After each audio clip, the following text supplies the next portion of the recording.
Olá! Bem-vindos a mais uma leitura aqui no Som dos Livros, o canal de audiobooks predileto para quem ama livros. Se você gosta do meu trabalho e quer me ajudar a continuar produzindo esses conteúdos, agora você pode apoiar o canal pelo Apoia-se. Lá você pode fazer uma doação de qualquer valor ou se inscrever para ter acesso antecipado aos áudios que você pode escutar pelo Spotify. Você também pode fazer parte do Clube dos Membros aqui do YouTube e ter acesso antecipado a todos os vídeos do canal. Para saber os livros que estão disponíveis no clube, acesse o Som dos Livros no Instagram e confira nos destaques. Os links estão na descrição do vídeo. Eu me chamo Carla e você é sempre bem-vindo por aqui. Deixe o seu like e inscreva-se para mais vídeos como esse toda semana. Hoje vamos ler Verity, de Colleen Hoover. Primeira parte. 1. Ouço o barulho do crânio se quebrando antes mesmo de o sangue respingar em mim.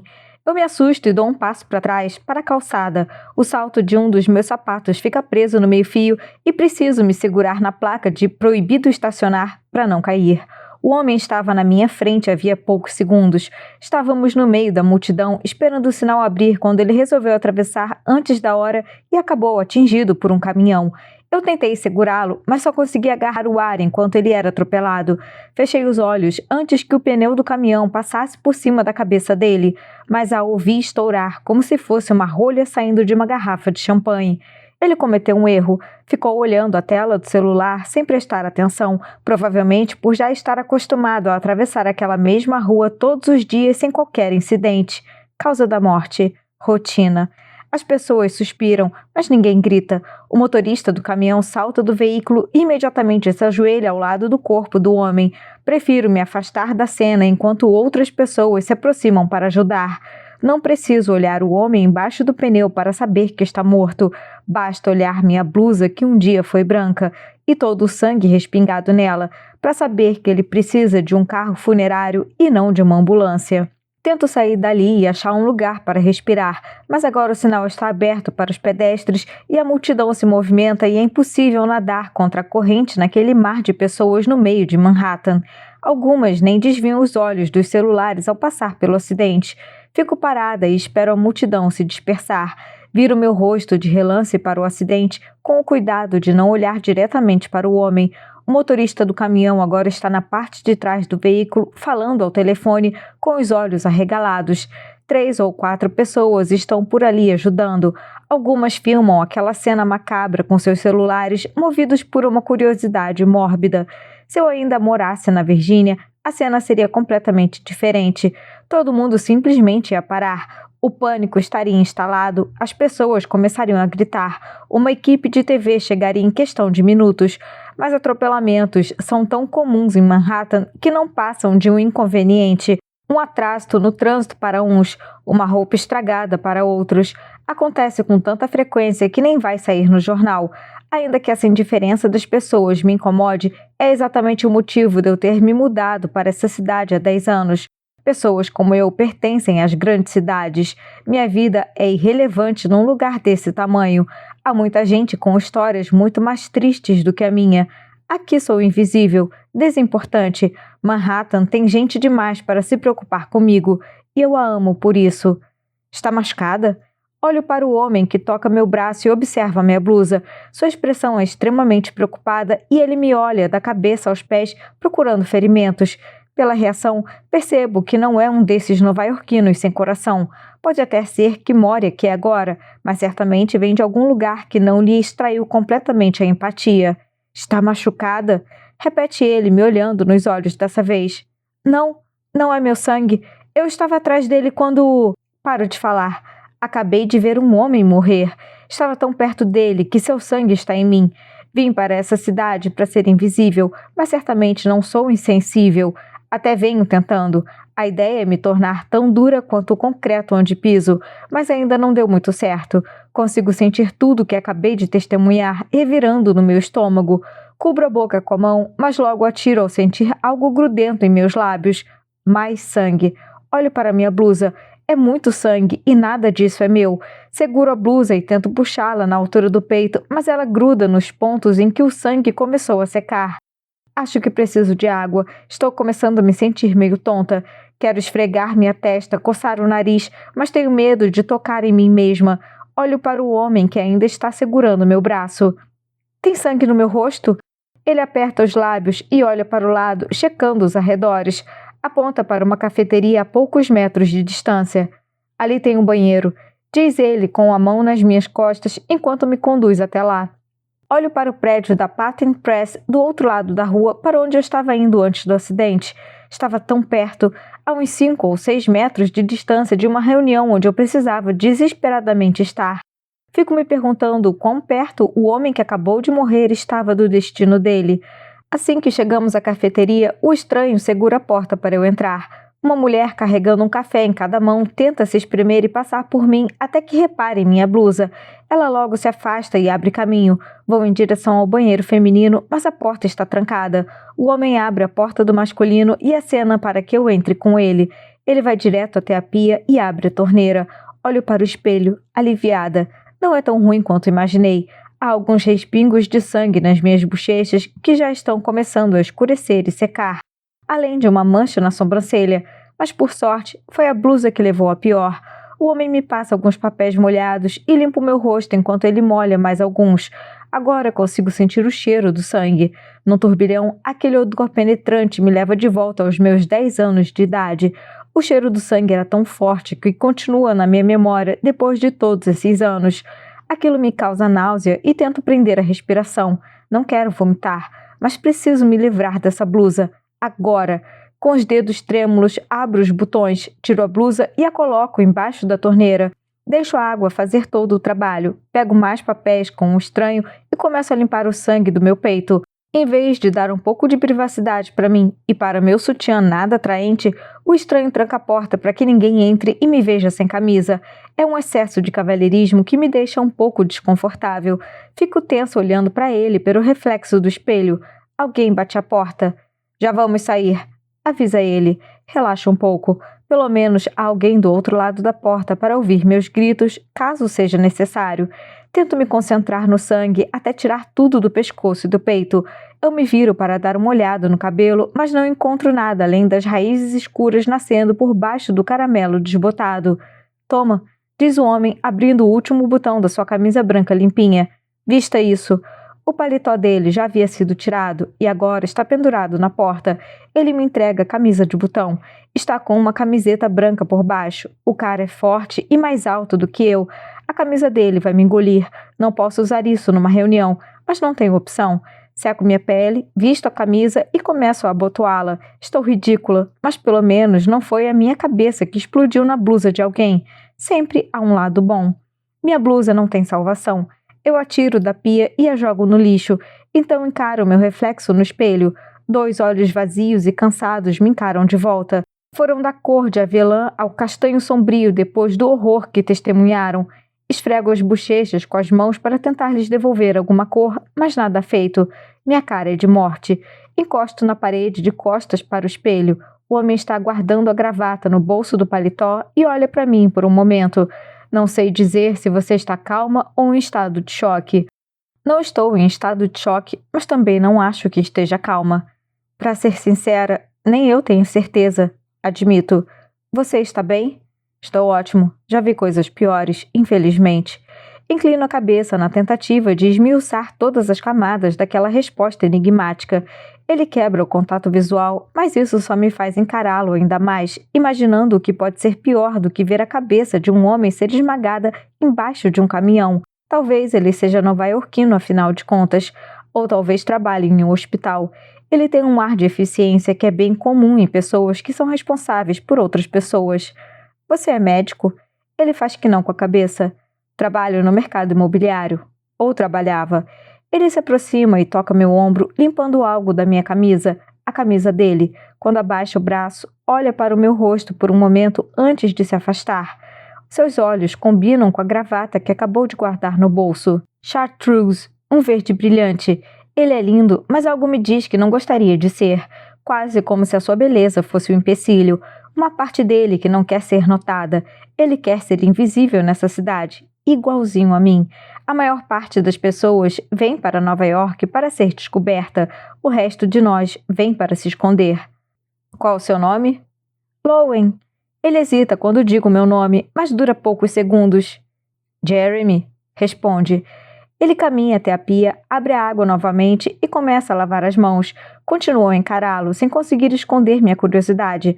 Como assim ele já viu algo pior do que o acidente que acabamos de testemunhar?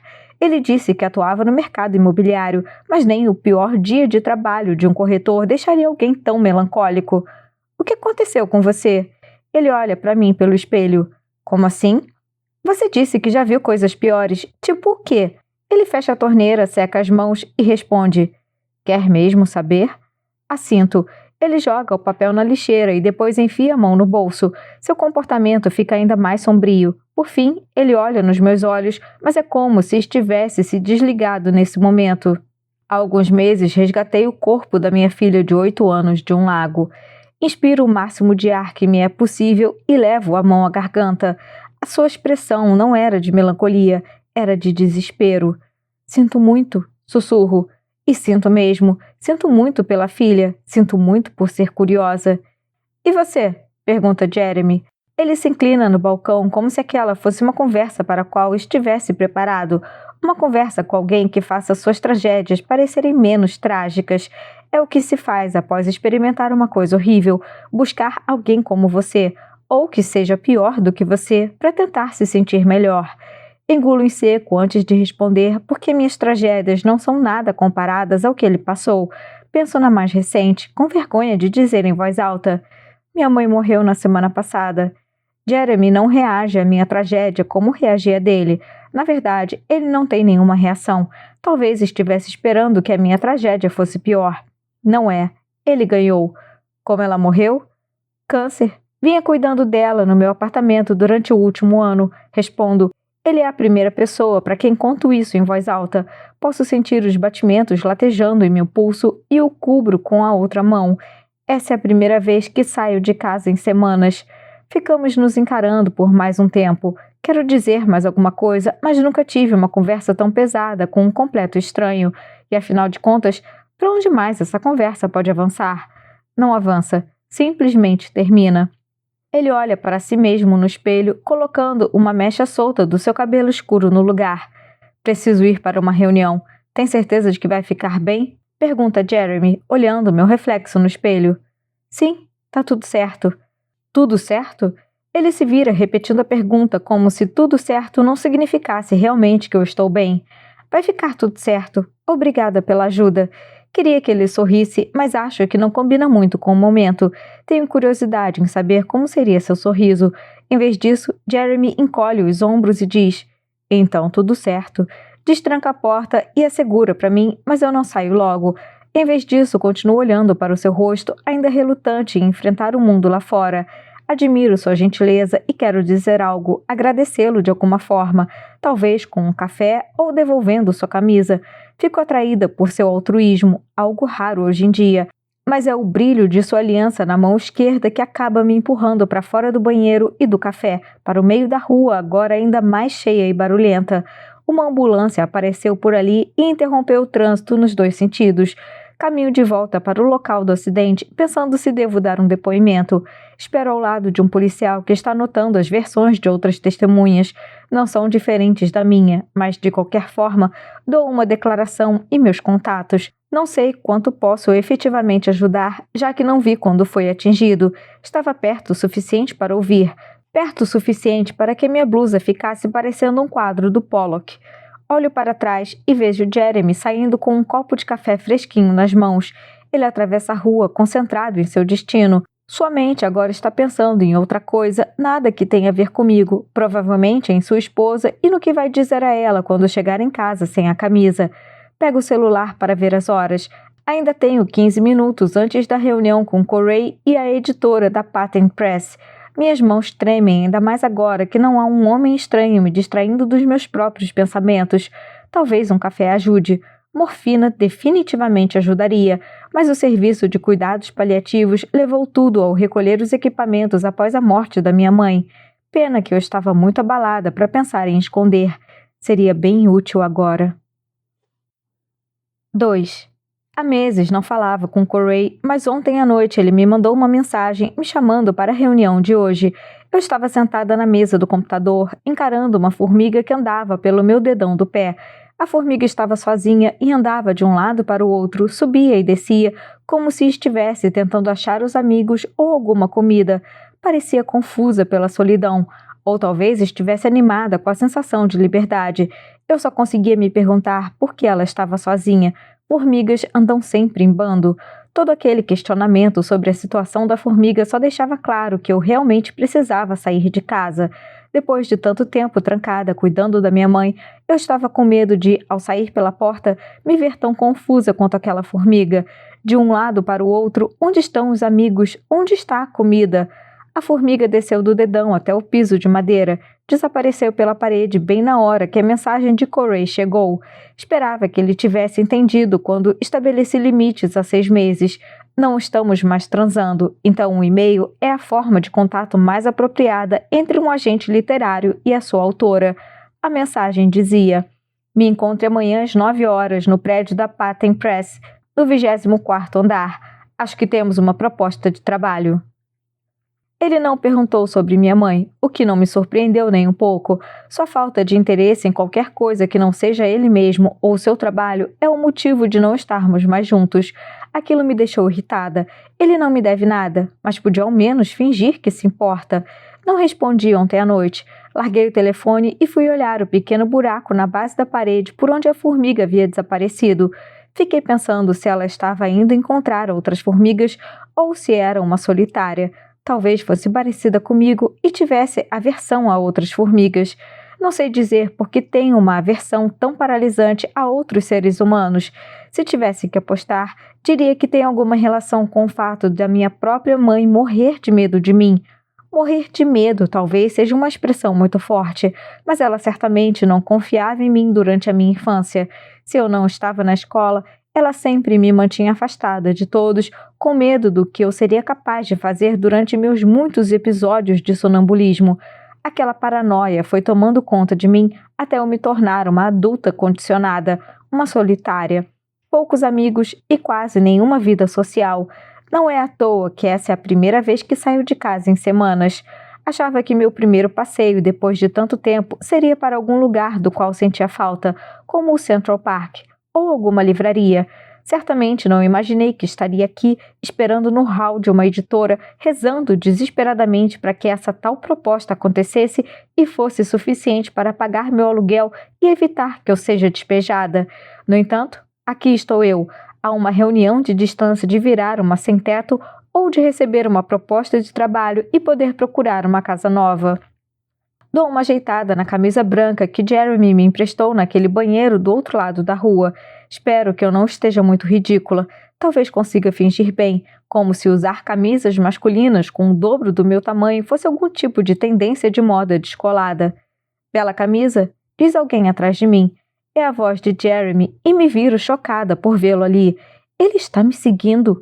Entrego minha carteira de motorista ao segurança e olho mais uma vez para Jeremy, agora reparando que ele está com uma camisa diferente. Você tem uma pilha de camisas reservas no bolso? Pergunto. Há poucos minutos ele me deu a que estava usando. Meu hotel fica a um quarteirão daqui. Voltei lá para me trocar. Hotel. Isso é promissor. Se ele está em um hotel, talvez não trabalhe aqui. Se não trabalha aqui, talvez não tenha nada a ver com o mercado editorial. Não sei bem porquê, mas não quero que ele seja do mercado editorial. Não tenho a menor ideia de quem vou encontrar nessa reunião, mas estou torcendo para não ter nada a ver com ele depois da manhã agitada que tivemos. Então você não trabalha nesse prédio?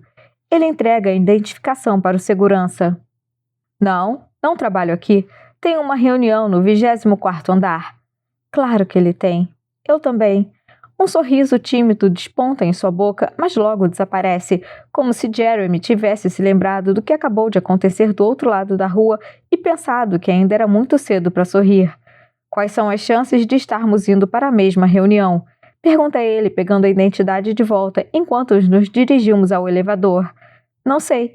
Ainda não me disseram exatamente por que eu estou aqui. Entramos no elevador e ele aperta o botão do 24º andar. Ele me encara, pega a gravata no bolso e começa a dar o nó. Não consigo parar de olhar para sua aliança na mão esquerda. Você é escritora? Respondo que sim com a cabeça. E você? Não, mas minha mulher é. Responde ele enquanto termina de ajeitar a gravata. Será que já li algo seu? Duvido. Ninguém lê meus livros. Ele dá um sorrisinho. Lowen não é um nome muito comum. Tenho certeza de que consigo encontrar os livros que você escreveu. Por que isso? Ele quer realmente ler meus livros? Jeremy pega o celular e começa a digitar. Eu nunca disse que usava meu nome verdadeiro. Ele não tira os olhos do celular até a porta do elevador abrir. Caminha até a porta e se vira para me encarar, sorrindo e me mostrando o telefone. Você não usa um pseudônimo. Escreve como Lowen Ashlig, que por incrível que pareça, é o nome da escritora que vou encontrar às 9h30. Finalmente vejo aquele sorriso e, por mais maravilhoso que seja, não quero ver novamente.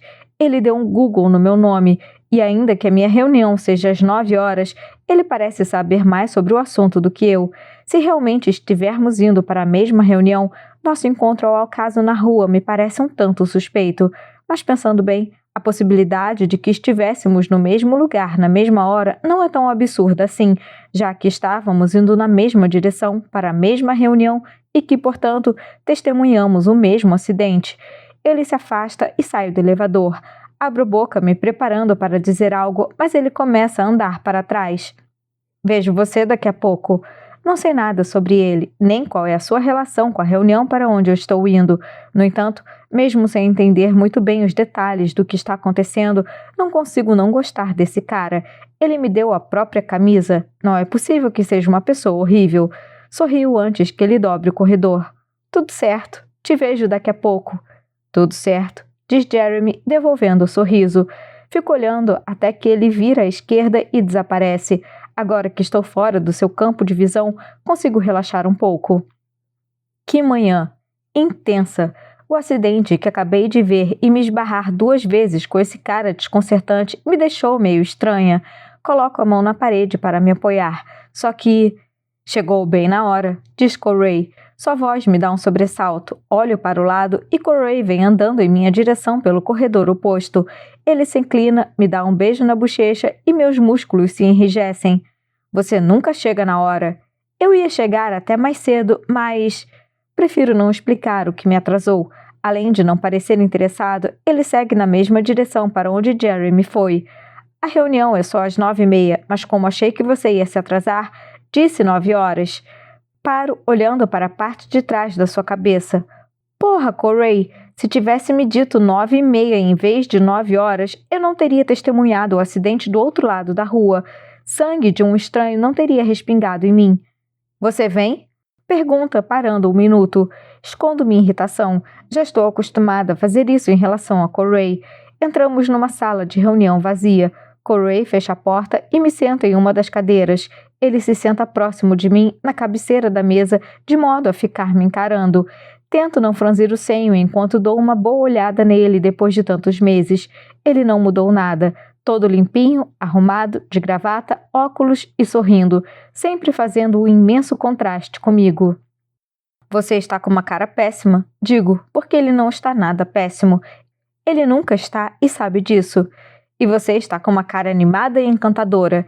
Ele diz isso porque nunca estou animada ou encantadora. Sempre pareço cansada e constantemente entediada.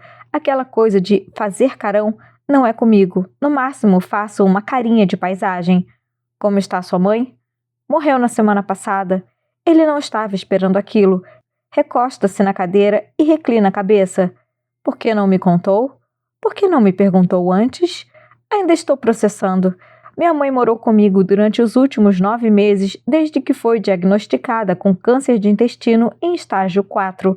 Morreu na semana passada, após 3 meses sob cuidados paliativos. Era difícil sair do apartamento nesses últimos meses, porque ela dependia de mim para tudo. Comer, beber, virar-se na cama. Quando começou a piorar, eu não podia sair do lado dela, nunca. E é por isso que fiquei semanas sem colocar o pé para fora de casa. Por sorte, conexão Wi-Fi e um cartão de crédito tornam fácil viver uma vida inteira dentro de casa em Manhattan. Qualquer coisa que você precise pode ser entregue. É engraçado que uma das cidades mais populosas do mundo possa também ser um paraíso para os agorafóbicos. Você está bem? Pergunta Corey. Disfarço meu incômodo com um sorriso, mesmo sabendo que a preocupação dele é mera formalidade. Estou bem. Já era esperado. Isso ajuda. Digo apenas o que ele quer ouvir. Não sei como ele reagiria à verdade. Que estou aliviada por ela ter morrido. Minha mãe nunca me deu nada na vida além de culpa. Nada mais e nada menos. Apenas culpa pura e simples.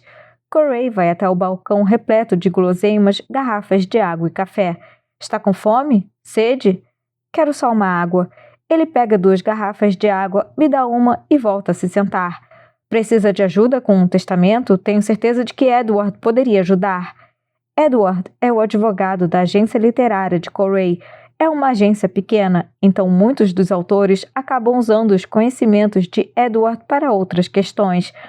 Mas infelizmente não vou precisar. Quando aluguei um apartamento de 2 quartos no ano passado, Corey tentou me avisar que eu não teria dinheiro para mantê-lo, mas minha mãe insistiu em morrer com dignidade. Ela queria que fosse em seu próprio quarto, não num asilo, não num hospital, não numa cama de hospital no meio do meu conjugado apertado. Queria seu próprio quarto com suas coisas. Segundo ela, as economias que restavam na conta bancária seriam suficientes para me restabelecer depois da sua morte e de todo o tempo que fiquei sem trabalhar. Ao longo do último ano, vivi com um restinho do adiantamento que ainda havia sobrado após o último livro, mas essa grana já acabou e, aparentemente, o tal dinheiro na conta bancária da minha mãe nunca existiu. Foi uma das últimas coisas que ela me confessou antes de, enfim, sucumbir à doença. Eu teria cuidado dela independentemente da situação financeira. Era minha mãe, mas o fato de precisar mentir para me convencer mostra o quanto estávamos desconectadas. Bebo um gole da água e balanço a cabeça. Não preciso de um advogado. Ela só me deixou dívidas, mas obrigada por oferecer. Corey aperta os lábios. Ele é meu agente literário. É quem me manda os cheques de direitos autorais, então conhece minha situação financeira, e é por isso que me encara com um olhar de pena. Em breve você vai receber um cheque estrangeiro de direitos autorais. Como se eu não soubesse de cada centavo que tenho para receber nos próximos 6 meses, como se já não tivesse gastado tudo de antemão. Eu sei. Vou ficar bem. Não quero falar sobre meus problemas financeiros com Corey, ou com ninguém. Ele encolhe os ombros, pouco convencido, olha para baixo e ajeita a gravata. Tomara que seja uma boa proposta. Comenta. Estou aliviada com a mudança de rumo da conversa. Por que viemos encontrar pessoalmente essa editora? Sabe que prefiro negociar por e-mail. Eles pediram essa reunião ontem. Falaram que têm um trabalho para discutir com você, mas não quiseram dar detalhes por telefone. Pensei que você estava tentando fechar um novo contrato com a minha editora atual.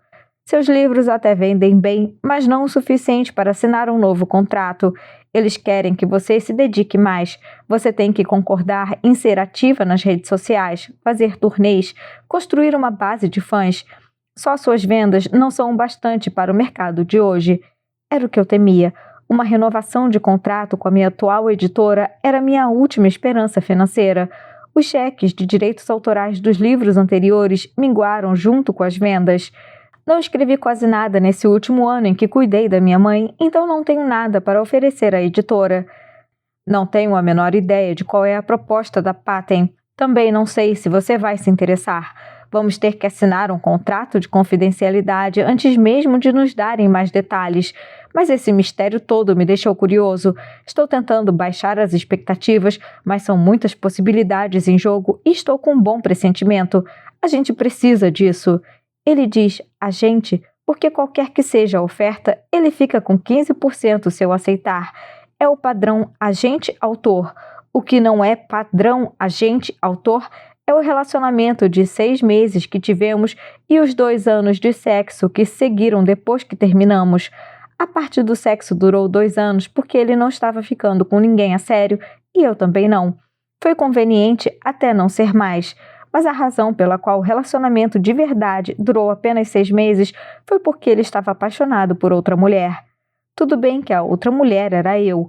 Deve ser muito confuso se apaixonar pelas palavras de um escritor antes mesmo de conhecê-lo. Algumas pessoas têm dificuldade em separar o personagem do indivíduo que o criou. Surpreendentemente, apesar de ser um agente literário, Corey é uma dessas pessoas. Ele se apaixonou pela protagonista do meu primeiro romance, Em Aberto. Imaginou que a personalidade dela fosse reflexo da minha quando, na verdade, eu não poderia ser mais diferente. Corey foi o único agente que respondeu à minha mensagem. Ainda assim, levou meses. O e-mail dele tinha poucas linhas, mas foi o suficiente para reavivar minhas esperanças. Li seu manuscrito, em aberto, em poucas horas. Acredito nesse livro. Se ainda estiver precisando de um agente, me ligue. O e-mail chegou numa quinta de manhã. 2 horas depois, já estávamos tendo uma conversa profunda sobre o enredo por telefone. Na sexta tarde, nos encontramos para um café e assinamos o contrato. No sábado à noite, já tínhamos transado 3 vezes. Certamente nosso relacionamento feriu algum tipo de código de ética, mas não sei se foi por isso que durou tão pouco. Assim que Corey percebeu que eu não era a inspiração para minha personagem, entendeu que não éramos compatíveis. Eu não era uma heroína. Eu não era simples. Eu era, na verdade, bem complicada. Um quebra-cabeça emocional desafiador que ele não estava disposto a desvendar. E tudo bem, eu não estava mesmo querendo ser desvendada. Estar em um relacionamento com ele era difícil, mas ser sua cliente era inesperadamente fácil. Por isso decidi continuar na mesma agência depois do término. Ele continuou sendo leal e imparcial em relação à minha carreira. Você parece exausta, diz Corey, me desviando dos meus pensamentos. Está nervosa com a reunião? Concordo com a cabeça, esperando que ele se convença disso. Não estou com a mínima vontade de explicar por que eu estou exausta. Saí de casa 2 horas atrás, mas parece que foi há 1 ano.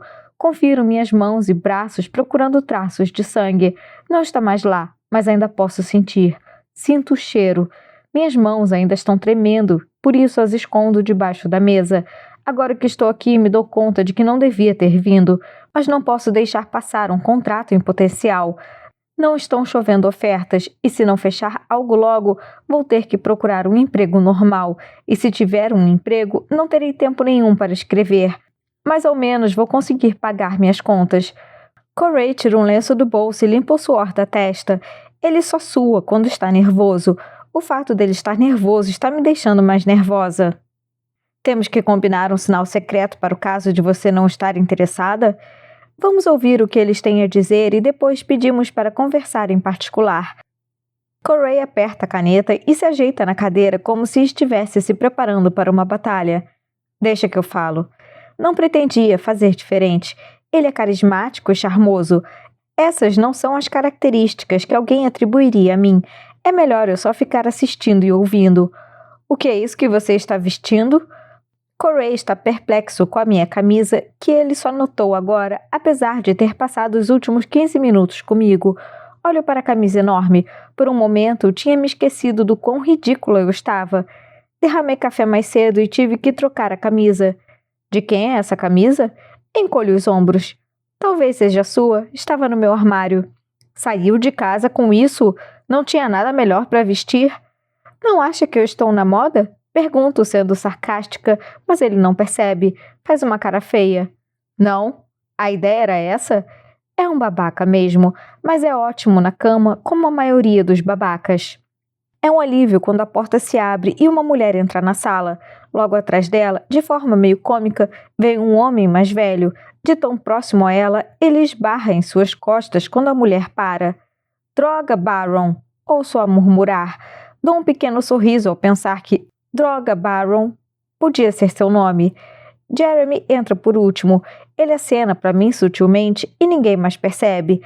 A mulher está mais bem vestida do que eu estaria em meus melhores dias. Tem um cabelo curto e seu batom é tão vermelho que parece meio exagerado para as 9 da manhã. Ela parece ser a pessoa que manda ali. Aperta a mão de Corey e depois a minha, enquanto Droga Baron observa. Sou Amanda Thomas, editora da Patent Press. Esses são Baron Stephens, nosso advogado, e Jeremy Crawford, nosso cliente. Jeremy e eu apertamos as mãos. Ele é ótimo em fingir que não compartilhamos uma manhã extremamente bizarra. Senta-se bem de frente para mim. Tento não olhar para ele, mas parece que meus olhos não querem ir para outro lugar. Não sei porquê, mas estou mais curiosa em saber sobre ele do que sobre essa reunião. Amanda retira alguns documentos da sua pasta e os alcança para mim e Corey. Obrigada por virem nos encontrar hoje, diz ela. Não queremos desperdiçar seu tempo, então vou direto ao assunto. Uma de nossas autoras está impossibilitada de cumprir seu contrato por questões médicas e estamos em busca de alguém com experiência no mesmo gênero para escrever os 3 livros restantes da sua série. Olho para Jeremy, mas sua expressão impassível não me revela nada sobre seu papel naquela reunião. Quem é a autora? Pergunta Corey. Podemos discutir todos os detalhes, mas preciso que assinem um contrato de confidencialidade. Queremos manter a situação da autora fora da mídia. É claro, concorda Corey. Concordo, mas não digo nada enquanto olhamos e assinamos os formulários. Corey os devolve a Amanda. O nome dela é Verity Crawford. Tenho certeza de que conhecem seu trabalho. Corey empalidece ao ouvir o nome de Verity. É claro que conhecemos seu trabalho. Todo mundo conhece. Eu me viro para Jeremy. Verity é a mulher dele. Eles têm o mesmo sobrenome. Ele mencionou que a mulher é escritora. Mas por que estaria numa reunião sobre ela, se nem mesmo ela está aqui? Conhecemos o nome sim, disfarça Corey, escondendo o jogo. Verity tem uma série de muito sucesso e não queremos de jeito nenhum que fique inacabada, continua Amanda. Nosso objetivo é contratar um escritor que concorde em assumir a história, terminar a série e participar de turnês, divulgação para a imprensa, tudo o que Verity faz normalmente. Vamos divulgar um comunicado para apresentar o novo coautor e, ao mesmo tempo, preservar ao máximo a privacidade de Verity. Turnês? Divulgação para a imprensa? Corey está me olhando. Ele sabe que não gosto dessa parte. Muitos autores são ótimos na interação com leitores, mas sou tão esquisita que é capaz de os leitores desistirem dos meus livros para sempre após me conhecerem pessoalmente. Só tive uma noite de autógrafos na vida e não dormi por uma semana antes dela. Estava tão aterrorizada durante os autógrafos que não consegui nem falar. No dia seguinte, recebi um e-mail de uma leitora dizendo que fui snob com ela e que nunca mais leria meus livros. É por isso que só fico em casa escrevendo. A ideia que fazem de mim é muito melhor do que a realidade. Corey fica calado e começa a olhar os papéis de Amanda. E qual será o adiantamento da Sra. Crawford pelos 3 livros? É Droga Barão quem responde a essa pergunta. Os detalhes do contrato de Verity com a editora seguem os mesmos e, portanto, não serão divulgados. Os direitos autorais continuam pertencendo a Verity, mas meu cliente, Jeremy Crawford, está disposto a oferecer um pagamento de $75.000 por livro. Meu estômago dá um salto ao ouvir o valor do montante, mas a animação vai embora assim que me dou conta da enormidade disso tudo. Deixar de ser uma escritora Zé Ninguém para ser a coautora de um fenômeno literário é um passo muito grande para mim. Já começo a sentir a ansiedade me consumindo só de pensar. Corey se inclina para frente, colocando os braços na mesa. Imagino que esse valor seja negociável. Tento atrair a atenção de Corey. Quero dizer a ele que a negociação não é necessária. Não há a menor chance de aceitar escrever 3 livros e depois não conseguir terminar por estar nervosa demais. Droga Barão se ajeita na cadeira. Com todo respeito, Verity Crawford passou mais de uma década construindo sua marca. Uma marca que não existiria de outra maneira. A proposta não é pelos 3 livros, são $75.000 por cada um, o que dá um total de $225.000. Corey coloca a caneta em cima da mesa e se recosta na cadeira, aparentando estar pouco impressionado. E qual é o prazo para a entrega dos textos? Já estamos atrasados, então seria bom ter o primeiro livro 6 meses depois da assinatura do contrato. Não consigo parar de olhar o batom vermelho em seus dentes enquanto ela fala. O prazo para os outros 2 livros é negociável. Gostaríamos, no entanto, que o contrato fosse completado nos próximos 24 meses. Posso sentir que Corey está fazendo as contas. Só tenho dúvidas se ele está calculando apenas a parte dele ou a minha parte também. Corey ficaria com 15%. É quase $34.000 só para me representar aqui nessa reunião. Metade seria para pagar impostos. Eu ficaria com um pouco menos de 100 mil na conta. Ou seja, $50.000 por ano. É mais do que o dobro do adiantamento que recebi por meus livros anteriores, mas não é o suficiente para me convencer a embarcar numa série de tanto sucesso. A conversa continua inutilmente porque já sei que vou recusar. Quando Amanda mostra o contrato oficial, limpo a garganta e começo a falar. Agradeço a oferta. Digo olhando diretamente para Jeremy para mostrar minha sinceridade. Agradeço de verdade, mas se estão procurando alguém para ser o novo rosto da série, tenho certeza de que há outros autores que se encaixariam melhor nesse papel. Jeremy não diz nada, mas está me encarando com um rosto muito mais curioso do que antes de eu falar. Eu me levanto pronta para sair. Estou decepcionada com o resultado da reunião, mas ainda mais porque meu primeiro dia fora de casa foi um desastre de todas as maneiras. Preciso ir para casa e tomar um banho. Gostaria de conversar com a minha cliente por um momento. Intervém Corey, levantando-se rapidamente. Amanda concorda, fechando a pasta, enquanto também se levanta. Estamos de saída. Os termos do contrato estão detalhados nesses papéis. Temos outros 2 autores em mente para esse trabalho, caso não estejam interessados. Então, por favor, nos deem uma resposta até no máximo amanhã à tarde. Jeremy é o único que permanece sentado. Ele não disse uma única palavra. Amanda se inclina para apertar minha mão. Se tiver qualquer dúvida, por favor, entre em contato. Estou à disposição para ajudar. Obrigada. Amanda e Droga Baron saem da sala, mas Jeremy continua com a sua atenção voltada para mim. Corey olha para ele esperando que Jeremy saia. Em vez disso, Jeremy se inclina, olhando para mim. Será que podemos falar em particular? Pergunta. Ele olha para Corey, mas não está pedindo permissão. É mais um aviso para sair mesmo. Corey encara Jeremy meio desarmado por aquele pedido inusitado. Pelo jeito que vira a cabeça devagar para mim e semicerra os olhos, está querendo que eu diga não. É como se falasse, dá para acreditar nesse cara? Mas ele não sabe que tudo o que quero é ficar sozinha na sala com Jeremy. Queria mesmo que todos saíssem, especialmente Corey, porque tem muitas perguntas a fazer sobre sua esposa, sobre como chegaram até mim e por que ela não pode terminar a série. Tudo bem, respondo a Corey. A veia em sua testa chega a pulsar enquanto ele tenta disfarçar a irritação. Sua mandíbula trava, mas ele concorda e sai da sala de reunião. Agora somos só Jeremy e eu. De novo. Se contarmos o elevador, essa é a 3ª vez que estamos a sós num cômodo desde que nos conhecemos pela manhã. Mas essa é a primeira vez em que sinto um nervosismo no ar. Tenho certeza de que é todo meu. Jeremy parece tão calmo quanto estava há menos de 1 hora ao me ajudar a tirar os pedaços de um cara morto da minha pele. Ele se recosta na cadeira e põe as mãos no rosto. Nossa, essas reuniões com editores são sempre tão sisudas? Rio por dentro. Não sei. Normalmente faço essas coisas por e-mail. Entendo o porquê. Ele se levanta e pega uma garrafa de água. Talvez seja porque agora estou sentada e ele é tão alto, mas não me lembro de ter me sentido tão pequena em sua presença antes. Saber que ele é casado com Verity Crawford me deixa mais intimidada do que ficar de sutiã na sua frente. Ele se recosta no balcão, cruzando os tornozelos. Está tudo bem? Você não teve muito tempo para lidar com o que aconteceu lá fora antes de vir para cá. Você também não. Está tudo certo. Lá vem ele com essa expressão de novo. Imagino que você tenha perguntas. Um monte. O que quer saber? Por que sua esposa não pode terminar a série? Ela sofreu um acidente de carro.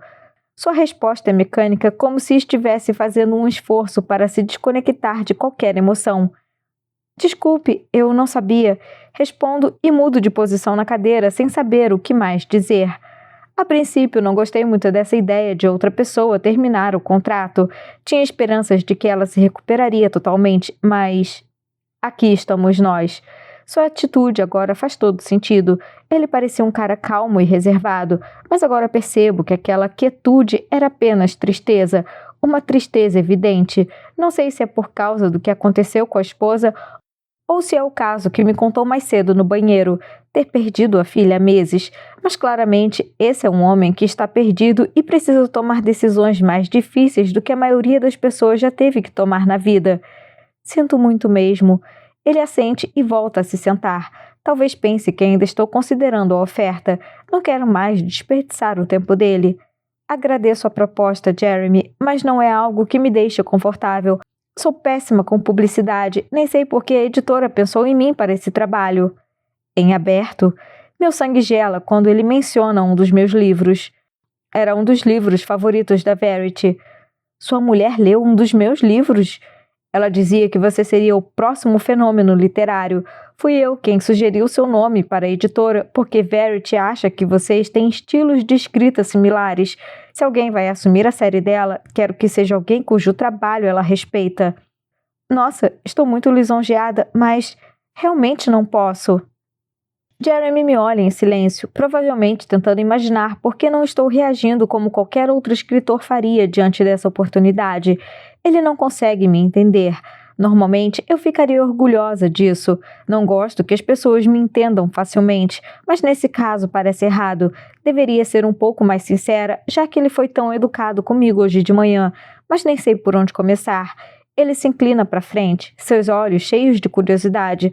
Olha para mim por um momento, apoia a mão na mesa e se levanta. Interpretando que isso significava o fim da reunião, começo a me levantar também, mas Jeremy não vai até a porta. Em vez disso, anda até uma parede cheia de prêmios emoldurados. Eu me sento novamente. De costas para mim, Jeremy olha os prêmios e só quando passa a mão por um deles percebo que pertence a Verity. Ele suspira e olha para mim novamente. Já ouviu falar em pessoas crônicas? Faço que não com a cabeça. Acho que Verity criou esse termo. Depois que nossas filhas morreram, disse que somos crônicos. Pessoas com tendência à tragédia contínua, uma coisa horrível atrás da outra. Olho para ele por um momento confusa. Ele disse mais cedo que havia perdido uma filha, mas agora está usando a palavra no plural. Filhas? Ele respira fundo, expira totalmente derrotado. Sim, gêmeas. Chastain morreu 6 meses antes de Harper. Foi... Ele não parece mais tão desconectado das emoções quanto antes. Passa a mão pelo rosto e volta a se sentar. Algumas famílias têm a sorte de não viver nenhuma tragédia, mas para outras é como se tivesse uma tragédia guardando a cada esquina. Tudo que pode dar errado dá, e depois fica ainda pior. Não sei por que está me contando isso, mas não o questiono. Gosto de ouvi-lo falar, ainda que as palavras sejam terríveis.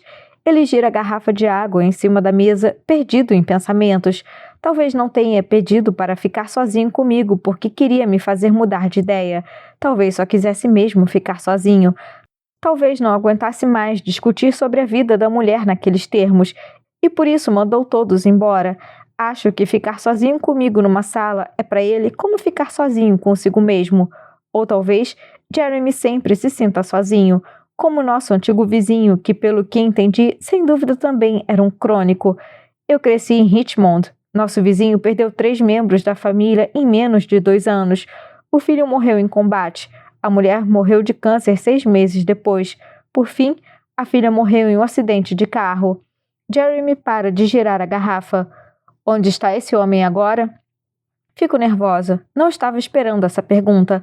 A verdade é que ele não aguentou perder todas as pessoas importantes da sua vida. Ele se matou alguns meses após a morte da filha. Mas dizer isso a Jeremy, que ainda está de luto pelas 2 filhas, seria muito cruel. Ainda mora lá, casou novamente alguns anos depois, tem alguns enteados e netos. Ele parece saber que estou mentindo, mas está agradecido pela mentira. Você vai ter que passar um tempo no escritório da Verity olhando alguns papéis. Ela tem anos de anotações e rascunhos. Eu não saberia organizar aquelas coisas. Balanço a cabeça. Ele não ouviu nada do que eu disse? Jeremy, já disse, não posso... O advogado está jogando a oferta para baixo. Fale para seu agente pedir $500 mil. Diga que não vai dar entrevistas, vai assinar com pseudônimo e quer uma cláusula de não divulgação do seu nome. Assim, o que quer que esteja escondendo vai continuar escondido. Tento dizer que não estou escondendo nada além da minha falta de jeito, mas antes de qualquer coisa, ele vai em direção à porta. Moramos em Vermont. Assim que você assinar o contrato, passe o endereço. Pode ficar lá quanto tempo quiser para examinar o escritório dela. Com a mão na porta, ele para. Estou prestes a abrir a boca para rejeitar tudo de novo, mas só o que sai é um hesitante... Tudo certo. Ele olha por um momento como se fosse dizer mais alguma coisa, mas também responde...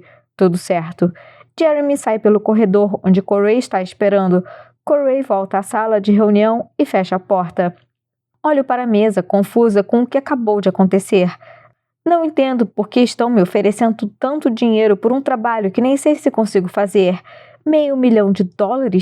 E posso fazer sobre pseudônimo sem turnê de lançamento ou entrevistas? O que foi que eu disse para conseguir isso? Não gosto dele. Diz Corey sentando na cadeira. O que ele disse? Disse que o advogado está oferecendo pouco e que deveria pedir R$500 mil, sem entrevistas ou divulgação. Eu me viro a tempo de ver Corey se engasgando. Ele pega minha garrafa de água e toma um gole. Cacete! 3. Quando tinha 20 e poucos anos, tive um namorado chamado Amos, que curtia asfixia erótica. Foi por isso que terminamos. Eu me recusava a asfixiá-lo, mas às vezes me pergunto o que teria acontecido se tivesse aceitado realizar aquele feitiço. Estaríamos casados agora? Teríamos filhos? Ele teria avançado para outras perversões sexuais ainda mais perigosas? Acho que isso era o que mais me preocupava nele. Quando se tem 20 e poucos anos, você deveria ficar satisfeito com sexo comum e não querer incluir fetiches logo no início do relacionamento. Gosto de pensar em Amos quando estou decepcionada com o momento atual da minha vida. Ao ver o papel rosa da ordem de despejo na mão de Corey, penso que sempre podia ser pior. Podia estar com Amos ainda, por exemplo. Abro a porta e deixo Corey entrar. Não sabia que ele viria aqui, senão certamente teria tirado o aviso de despejo colado na porta. É o 3º dia seguido que recebo um desses. Pego da mão dele e coloco na gaveta. Corey está com uma garrafa de champanhe. Achei que a gente devia comemorar o novo contrato, diz ele enquanto me passa a garrafa. Fico feliz que ele não tenha mencionado o despejo. Não estou tão péssima agora, já que existe esse pagamento no horizonte. O que vou fazer até lá, não tenho certeza. Talvez tenha o suficiente para ficar num hotel por uns dias. E sempre posso penhorar o que sobrou das coisas da minha mãe. Corey já tirou o casaco e está afrouxando a gravata. Era esse o nosso padrão antes de minha mãe se mudar para cá. Ele aparecia e ia tirando peças de roupa até que estivéssemos os dois debaixo das cobertas. A coisa toda acabou completamente quando descobri pelas redes sociais que ele estava saindo com uma garota chamada Rebecca. Não foi por ciúmes que terminei nossa relação casual, mas por respeito à garota que não estava sabendo de nada. Como está Becca? Pergunto enquanto abro o armário e procuro 2 copos. A mão dele para sobre a gravata, como se estivesse chocado por eu saber da sua vida amorosa. Escrevo romances de suspense, Corey. Não fique tão surpreso por eu saber sobre a sua namorada. Não vejo sua reação. Abro a garrafa e sirvo o champanhe em 2 taças. Quando vou entregar uma delas, Corey está sentado no bar. Eu me sento em frente a ele e erguemos nossos copos, mas bebo logo, antes que ele queira fazer um brinde. Olho para a taça e penso que é impossível brindar a qualquer coisa que não seja o dinheiro. Não é minha série, não são meus personagens, e a autora responsável pelo sucesso desses livros está ferida. Não me parece certo brindar a isso. Corey ainda está com a taça parada no meio do caminho. Ele dá de ombros, vira o champanhe num gole só e me devolve a taça. Foca na linha de chegada e não no motivo da corrida. Reviro os olhos e coloco a taça vazia na pia. Você já leu algum livro dela? Pergunta Corey. Balanço a cabeça enquanto abro a torneira. Preciso lavar a louça. Tenho 48 horas para sair desse apartamento e gostaria de levar minha louça comigo. Não. E você? Respondo enquanto pego a esponja e o detergente. Não, não é muito meu estilo, diz rindo. Olho para ele que imediatamente percebe ter insultado a minha escrita também, já que em princípio me ofereceram esse trabalho graças a nossos estilos similares, como disse o marido de Verity. Não foi o que eu quis dizer. Ele se levanta, contorna o bar e para ao meu lado na pia. Quando termino de ensaboar o prato, ele pega da minha mão e enxágua. Parece que ainda não começou a empacotar suas coisas. Já achou um novo apartamento? Reservei um depósito e devo tirar a maioria das coisas até amanhã. Preenchi uma ficha em um prédio no Brooklyn, mas só vão ter algo vago em 2 semanas. A ordem de despejo diz que precisa sair em 2 dias. Estou ciente. Então vai para onde? Um hotel? Em algum momento, sim. Mas no domingo vou para a casa de Verity Crawford. O marido dela me pediu para dar uma olhada no escritório por 1 ou 2 dias antes de eu começar a escrever a série. Assim que assinei o contrato hoje de manhã, Jeremy me enviou um e-mail com o endereço da casa deles. Perguntei se podia ir no domingo. Por sorte, ele topou. Corey pega mais um prato para enxaguar. Está me encarando. Vai ficar na casa deles?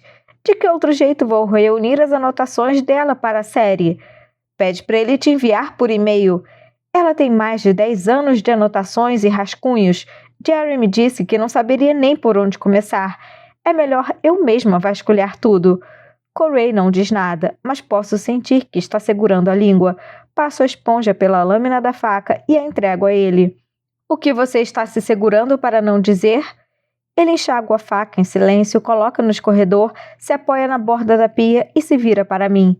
O cara perdeu 2 filhas, e aí depois a mulher se machucou num acidente de carro. Não sei se fico confortável com a ideia de você passar um tempo na casa dele. De repente, a água fica fria demais. Sinto meus 2 braços se arrepiarem. Fecho a torneira e enxugo as mãos. Está dando a entender que ele tem algo a ver com tudo isso? Corey dá de ombros. Não tenho provas, mas vai me dizer que isso nunca passou pela sua cabeça? Que talvez não seja muito seguro? Você nem conhece essas pessoas. Não sou idiota. Andei investigando sobre eles na internet. A primeira filha estava dormindo na casa de uma amiguinha a mais de 20 quilômetros de distância quando teve uma reação alérgica. Nem Jeremy nem Verity estavam lá quando aconteceu. E a segunda criança se afogou no lago que fica atrás da casa deles.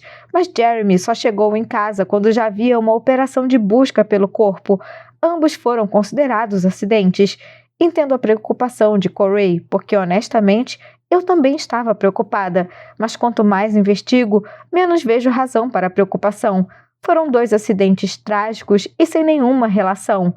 E o acidente de carro de Verity? Foi um acidente, ela bateu numa árvore. Corey não parece convencido. Li que não tinha nenhuma marca de derrapagem na pista. Significa que ou ela dormiu ou fez isso de propósito. E você acha isso difícil de entender? Pergunto, já irritada que ele esteja fazendo acusações sem provas. Ela perdeu 2 filhas. Qualquer um que passe por isso tenta dar um jeito de escapar da dor.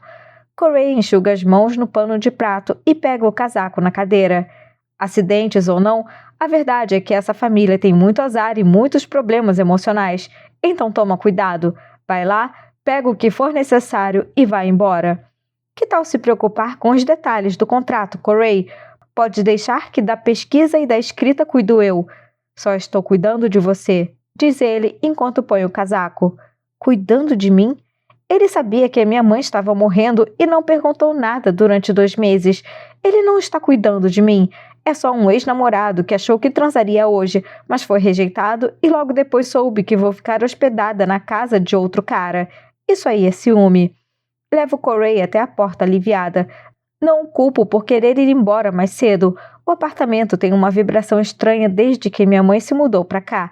É por isso que nem tentei manter o aluguel ou dizer ao proprietário que terei dinheiro em 2 semanas. Quero fugir daqui do mesmo jeito que Corey está fazendo agora. Só para constar, parabéns. Mesmo que você não tenha criado a série, foi sua literatura que a levou a esse trabalho. Devia estar orgulhosa. Odeio que ele diga coisas fofas quando estou no auge da irritação. Obrigada. Manda uma mensagem para mim assim que chegar lá no domingo, ok? Vou mandar. E avisa se precisar de ajuda na mudança. Não vou precisar. Tá bom, então. Responde ele rindo. Ele não me abraça. Dá um tchauzinho ao sair. E essa é a despedida mais estranha que já tivemos. Sinto que nossa relação finalmente chegou ao status ideal. Agente e autora. Nada além disso. 4.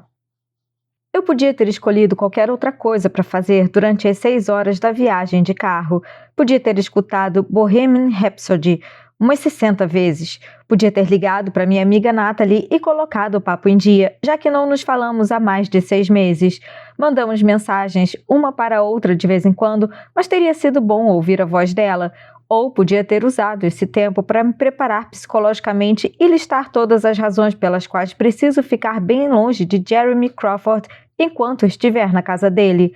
Em vez disso, escolhi ouvir o audiolivro do primeiro romance da série de Verity Crawford. Acabou agora. As juntas dos meus dedos estão brancas por agarrar tão forte o volante. Minha boca está seca porque me esqueci de beber água. Minha autoestima ficou em algum lugar lá perto de Albany. Ela é boa, muito boa. Agora estou arrependida de ter assinado esse contrato. Não estou certa de que posso corresponder a esse tipo de expectativa. E pensar que ela já escreveu 6 desses romances sempre do ponto de vista do vilão. Como um cérebro pode conter tanta criatividade? Talvez os outros 5 sejam uma merda. Tenho esperanças. Assim talvez não haja tanta expectativa pelos últimos 3 livros da série. Quem estou querendo enganar? Toda vez que Verity lança um livro, vai direto para o topo da lista dos mais vendidos do Times. Estou ainda mais nervosa do que quando saí de Manhattan. Durante todo o resto da viagem, fico pensando em voltar para Nova York com o rabo entre as pernas, mas sigo em frente porque sei que duvidar de mim mesma é parte do processo de escrita. É parte de mim, na verdade. São sempre 3 passos para escrever cada livro. 1. Começar o livro e odiar tudo que escrevo. 2. Continuar escrevendo apesar de odiar tudo. 3. Terminar o livro e fingir que estou satisfeita com ele. Nunca há um momento no processo de escrita em que eu sinta que consegui atingir o que queria ou que estou escrevendo algo que as pessoas precisam ler. Na maior parte do tempo, eu choro embaixo do chuveiro ou olho para o computador feito um zumbi, imaginando como é que os outros autores conseguem promover seus livros com tanta confiança. Esse é o melhor livro do mundo desde o último livro que escrevi. Você tem que ler.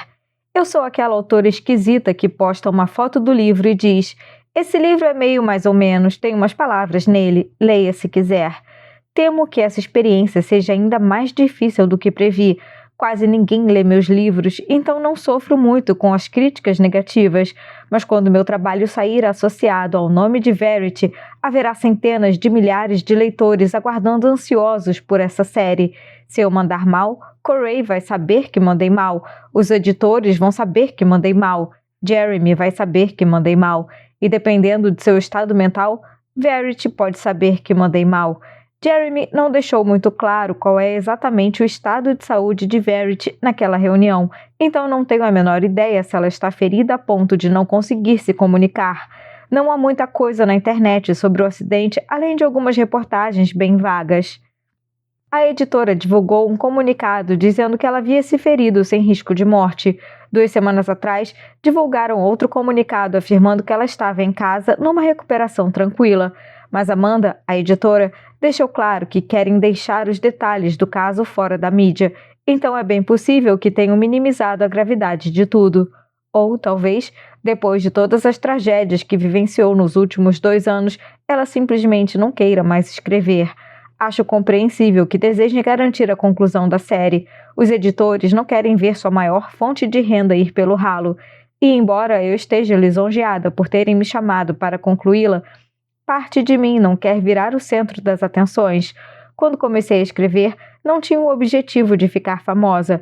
Meu sonho era que algumas pessoas lessem meus livros o suficiente para pagar minhas contas. Nunca desejei uma vida de riqueza e deslumbre. São poucos os autores que atingem esse tipo de sucesso, por isso nunca me preocupei que fosse acontecer comigo. Sei que colocar meu nome nessa série impulsionaria as vendas dos meus livros antigos e abriria novas oportunidades para o futuro, mas Verity é bem-sucedida demais. Assim como essa série de livros que eu vou assumir. Ao assiná-los com o meu nome real, estaria sujeita a um tipo de fama da qual tive medo a vida inteira. Não quero 15 minutos de fama, só quero meu pagamento. E vai ser longa a espera pelo adiantamento. Gastei a maior parte do que me restava no aluguel do carro e de um depósito para guardar minhas coisas. Também já paguei adiantado por um apartamento, mas ele só vai estar pronto na semana que vem ou talvez na outra. Assim, o pouco que sobrou vai ter que dar para pagar um hotel quando eu for embora da casa dos Crawford. Essa é a minha vida, meio sem teto, sobrevivendo apenas com uma mala, e isso apenas 1 semana e meia depois de perder o último membro da minha família. Dá para ficar pior? Bom, eu podia estar casada com Amos agora, então sempre pode ser pior. Meu Deus, Lowen! Reviro os olhos para mim mesma. Quantos escritores estariam dispostos a matar por essa oportunidade? E eu aqui, achando que cheguei ao fundo do poço. Ingrata! Preciso parar de olhar minha vida pelos olhos da minha mãe. Assim que receber o adiantamento por esses livros, tudo vai melhorar.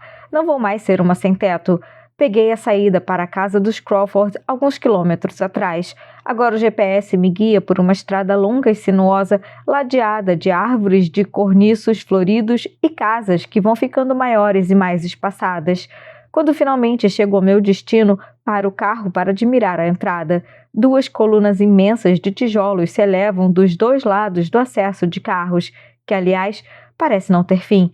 Estico o pescoço para tentar descobrir até onde vai, mas o asfalto segue se embreando em meio às árvores. Em algum lugar lá na frente há uma casa. Em algum lugar dessa casa está Verity Crawford. Fico me perguntando se ela sabe da minha vinda. As palmas das minhas mãos começam a suar, então as tiro do volante e coloco na saída de ar para secá-las. O portão se abre e dou a partida devagar no carro, passando por aquela construção maciça de ferro retorcido. Tento não surtar, mesmo percebendo que os padrões repetitivos no topo do portão de ferro se parecem com teias de aranha. Faço a curva e sinto um arrepio. As árvores vão ficando mais densas e mais altas até que vejo a casa. Consigo ver primeiro o telhado à medida que subo a colina. É de um cinza ardósia, como uma nuvem anunciando uma tempestade furiosa. O resto da casa aparece segundos depois e me dá um nó na garganta. A frente é ladeada de pedras escuras, interrompidas apenas por uma porta vermelho-sangue, o único respiro de cor nesse mar de cinza. O lado esquerdo da casa é coberto por era, o que não é exatamente charmoso, e sim ameaçador. É como um câncer que se espalha devagar. Penso no apartamento que deixei para trás, as paredes imundas, a microcozinha com uma geladeira verde-oliva da década de 1970. Minha casa inteira provavelmente caberia só no hall de entrada dessa monstruosidade. Minha mãe dizia que as casas têm alma. Se isso for verdade, a alma da casa de Verity Crawford é a mais sombria que eu já vi.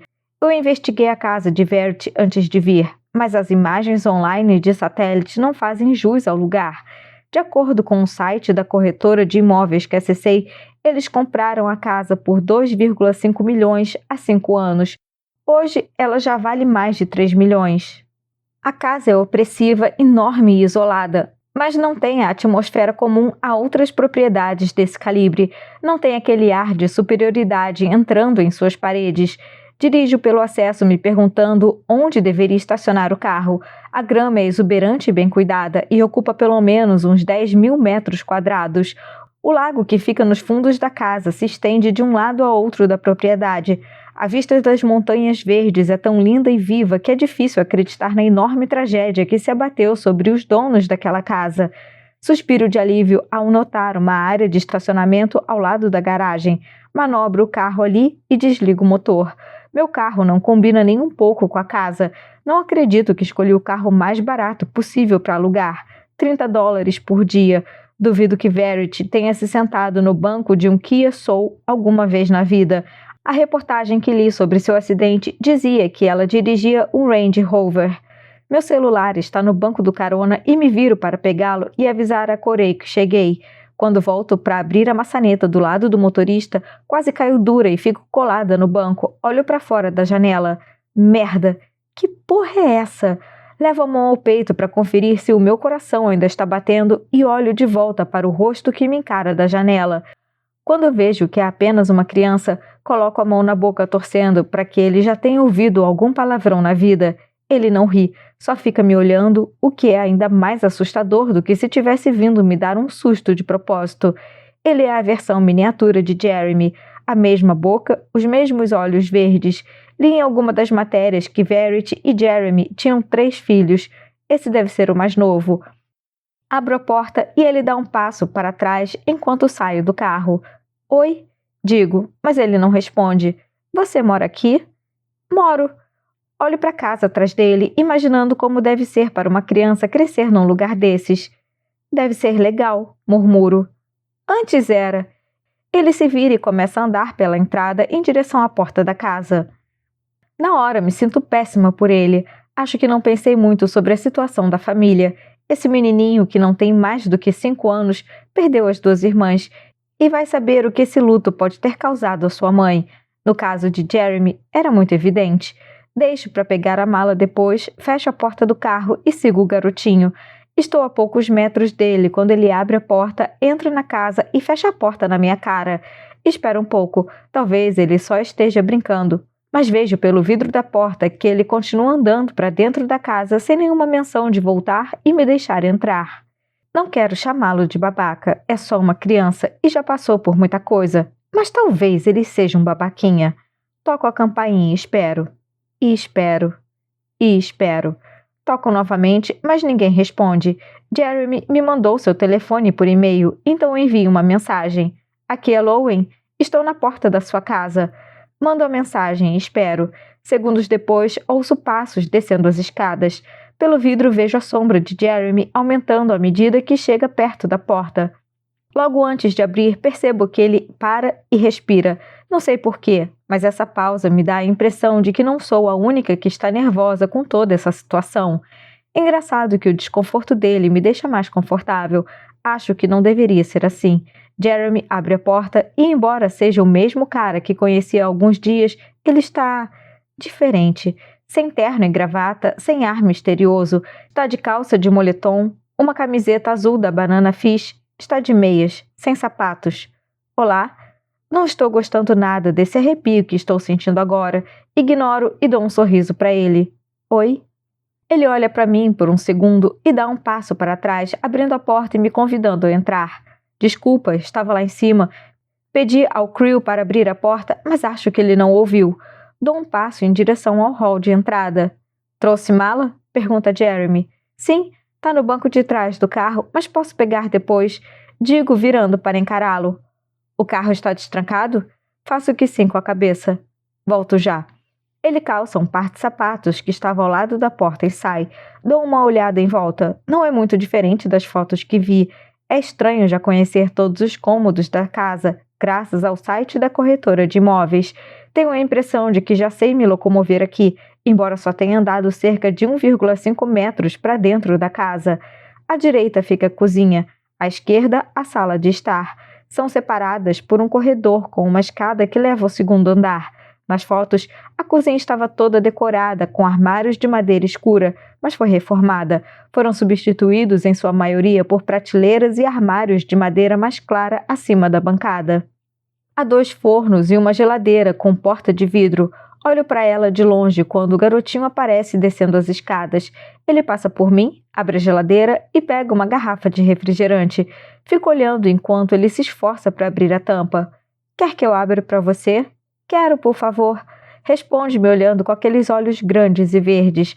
Não devia ter pensado que ele era um babaca. Sua voz é tão doce e suas mãos tão pequenas que ainda nem conseguem abrir uma garrafa de refrigerante. Pego da mão dele e abro com facilidade. Devolvo enquanto a porta se abre. Jeremy franze a testa e olha para Crew. Acabei de dizer que não é para tomar refrigerante. Ele deixa a minha mala no chão, anda em direção a Crew e tira a garrafa de suas mãos. Vai lá se preparar para tomar banho. Subo em 1 minuto. Crew revira os olhos e sobe a escada. Não confie nesse garoto. É mais esperto do que nós 2 juntos. Avisa Jeremy, levantando a sobrancelha. Ele bebe um gole do refrigerante e o devolve à geladeira. Quer beber alguma coisa? Não, obrigada. Jeremy carrega minha mala pelo corredor. Espero que isso não seja muito estranho, mas você vai ficar no quarto principal. Todos nós dormimos no segundo andar agora e imaginei que seria mais fácil porque é o quarto mais próximo do escritório dela. Não sei se vou precisar passar a noite aqui. Digo, seguindo Jeremy. O lugar me dá arrepios. Seria melhor pegar o que preciso e ir para um hotel. Meu plano era olhar o escritório e avaliar a situação. Jeremy ri, abrindo a porta do quarto. Acredite, vai precisar de uns 2 dias, talvez mais. Ele coloca a mala num recamier aos pés da cama, abre o closet e mostra uma área vazia. Deixei um espaço caso precise pendurar algo. O banheiro é todo seu. Por favor, me avise se precisar de algum produto específico.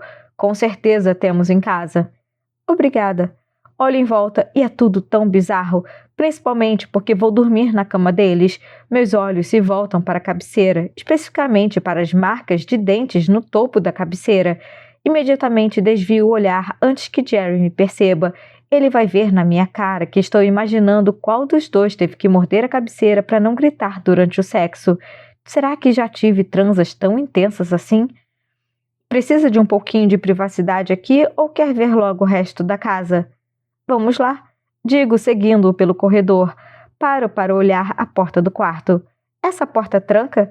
Ele entra de novo no quarto e olha a fechadura. Acho que nunca trancamos antes, mas com certeza posso encontrar uma chave se for importante para você.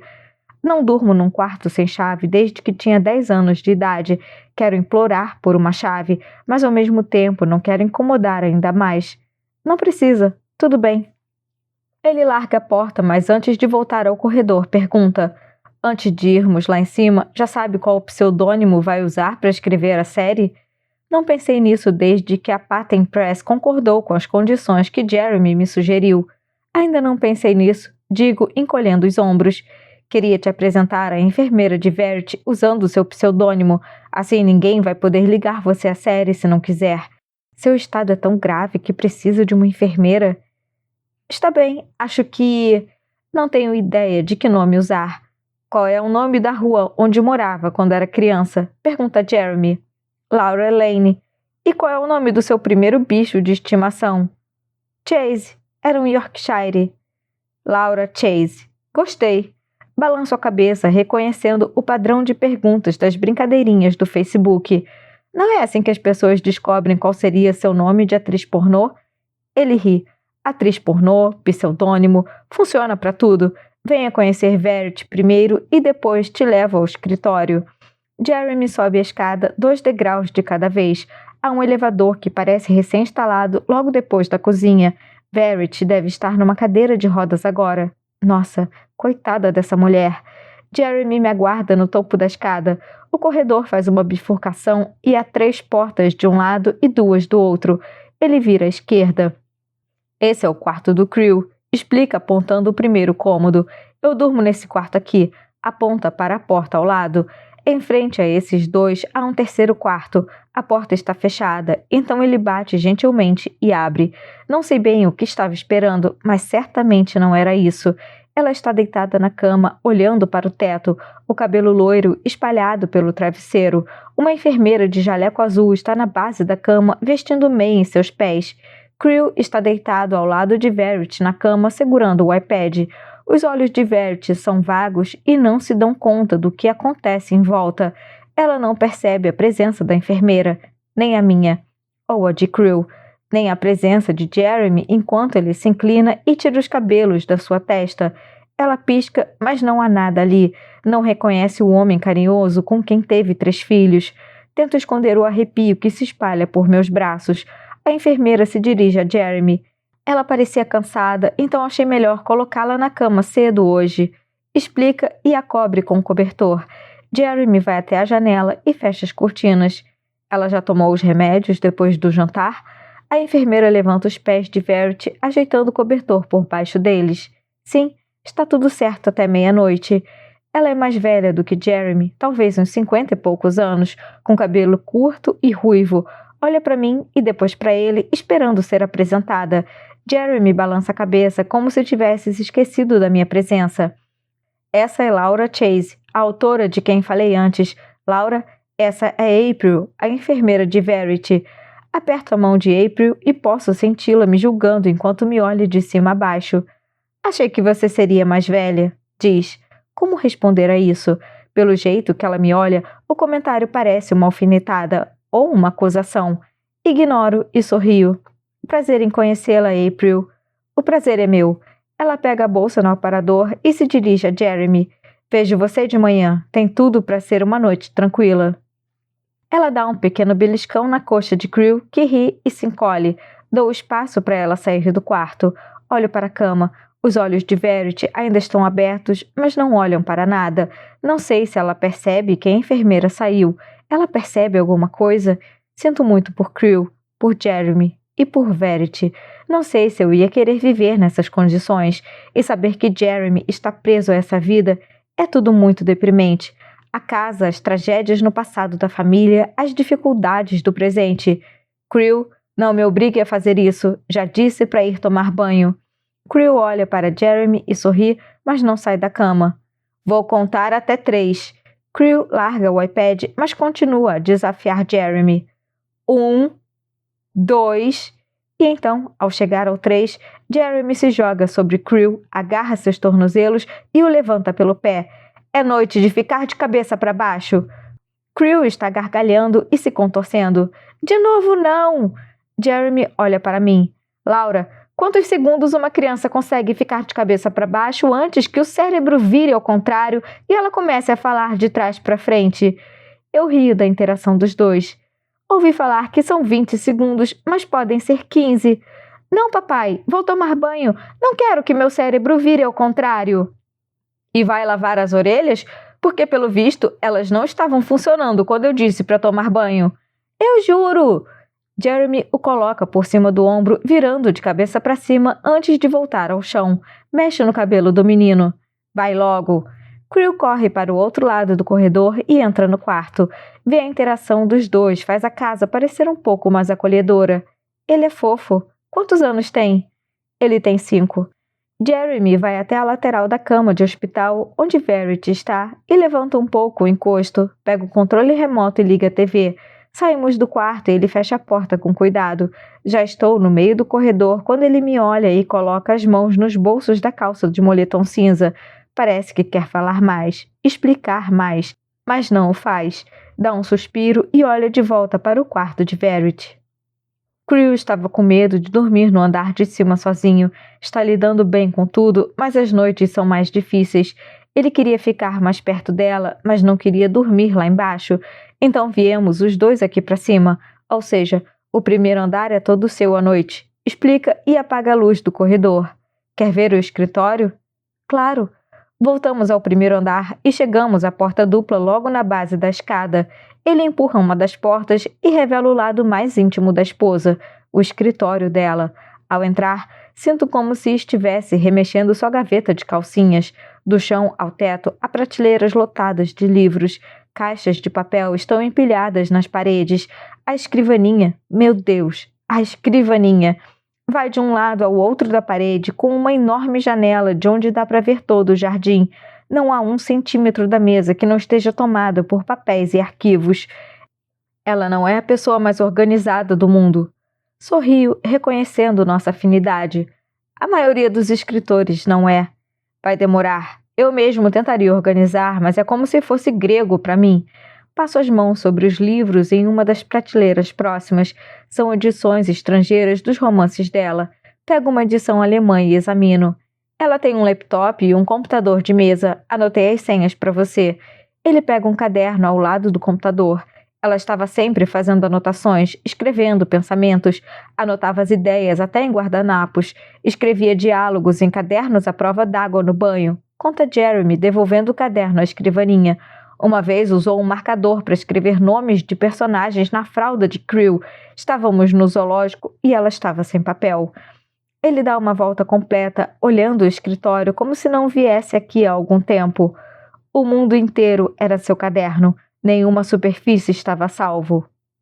Acho fofo como ele valoriza o processo criativo dela. Olho em volta também, tentando assimilar tudo. Não tinha ideia onde estava me metendo. Eu não quis rir quando você disse que talvez não precisasse passar a noite aqui, mas honestamente, isso pode levar mais do que 2 dias. Pode ficar aqui o quanto precisar. É melhor demorar e garantir que vasculhou tudo do que voltar para Nova York insegura sobre onde começar. Olho para a prateleira onde está a série que preciso assumir.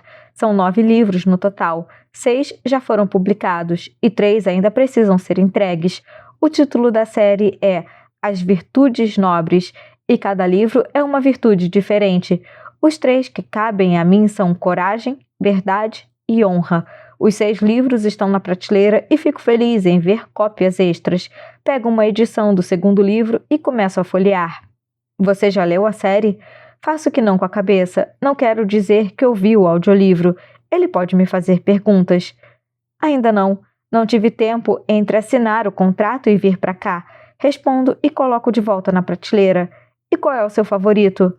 Também não li nenhum deles. Não li mais nada depois do primeiro livro dela. É sério? Não gosto de entrar na cabeça dela. Seguro um sorriso porque ele está parecendo Corey. Não consegue separar o universo criado pela esposa e a realidade em que ela vive. Pelo menos Jeremy parece ter mais consciência disso do que Corey. Olho ao redor do cômodo meio atônita, mas não sei se é por causa de Jeremy ou do caos que vou enfrentar. Não sei por onde começar. Vou deixar você à vontade para resolver isso. Preciso dar uma olhada no Crew. Sinta-se em casa. Comida, bebida, pegue o que quiser. Obrigada. Jeremy fecha a porta e aqui estou eu na escrivaninha de Verity. Só a cadeira dela deve custar mais do que 1 mês de aluguel do meu apartamento. Fico pensando se é mais fácil escrever quando se tem dinheiro para gastar em todas as coisas que sempre sonhei ter à minha disposição. Móveis confortáveis, uma massagista, mais de um computador. Acho que tornaria o processo de escrita mais fácil e menos estressante. Eu tenho um laptop com uma tecla faltando e só consigo Wi-Fi quando algum vizinho se esquece de pôr senha na rede. Sento numa cadeira de jantar velha diante de uma escrivaninha improvisada. Na verdade, uma mesa de plástico dobrável que comprei na Amazon por $25.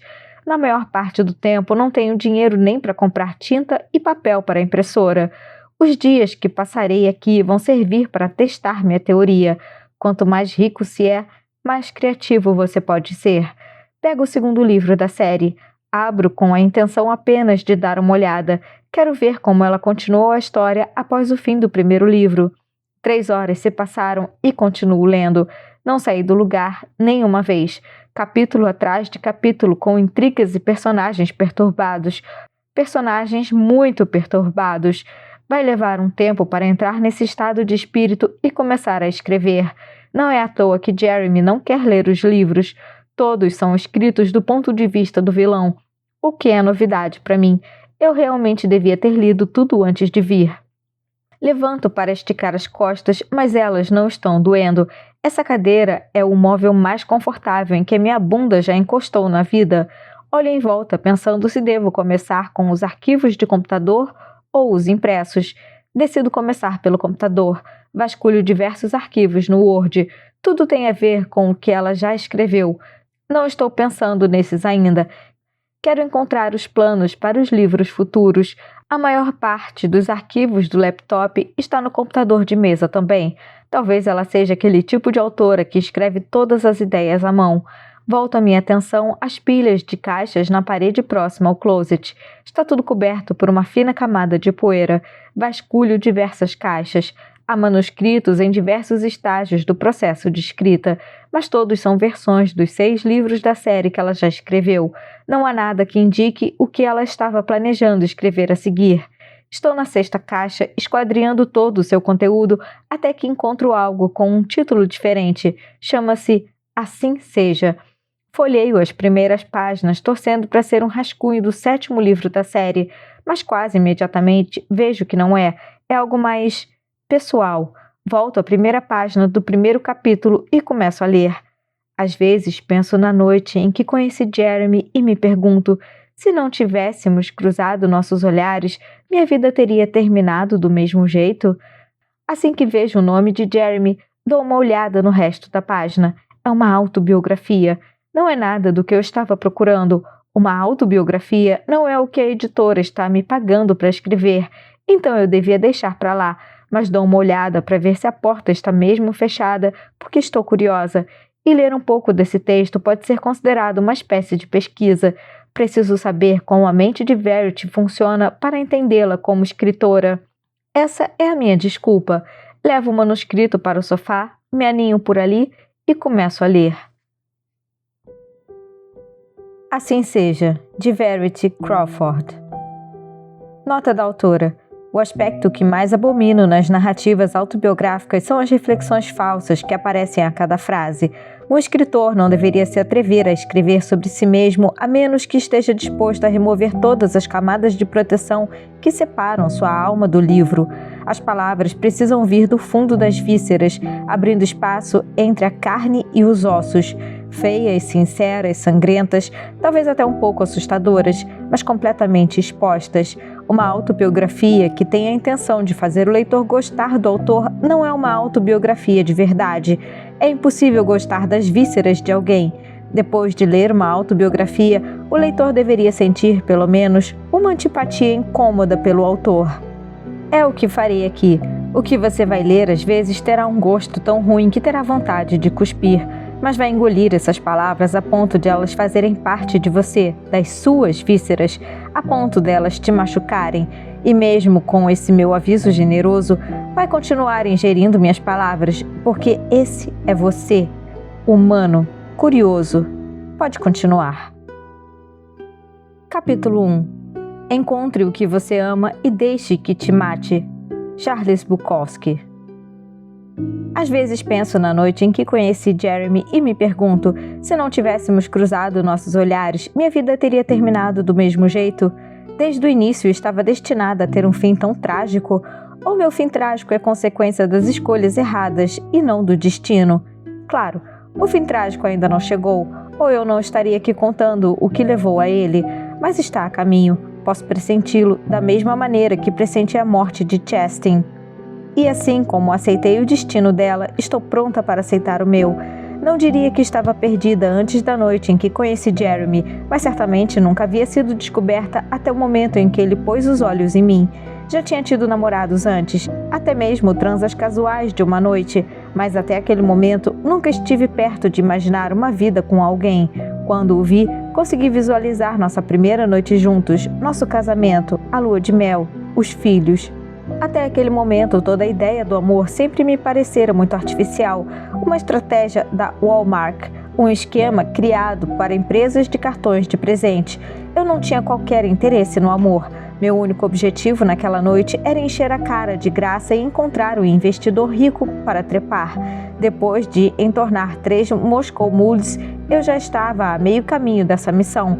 E considerando o olhar de Jeremy Crawford, estava prestes a superar minhas expectativas. Ele parecia rico e, vamos ser sinceros, era um evento de caridade. Gente pobre não vai a eventos de caridade a não ser como empregados. Bem, exceto você e eu, claro. Ele estava conversando com outros homens, mas olhava de relance para mim. A cada olhar, eu sentia que éramos as únicas pessoas naquele lugar.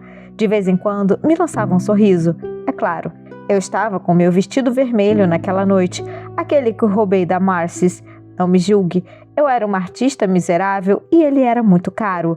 Minha intenção era reparar o roubo quando tivesse dinheiro, doar para a caridade, salvar um bebê ou coisa do tipo.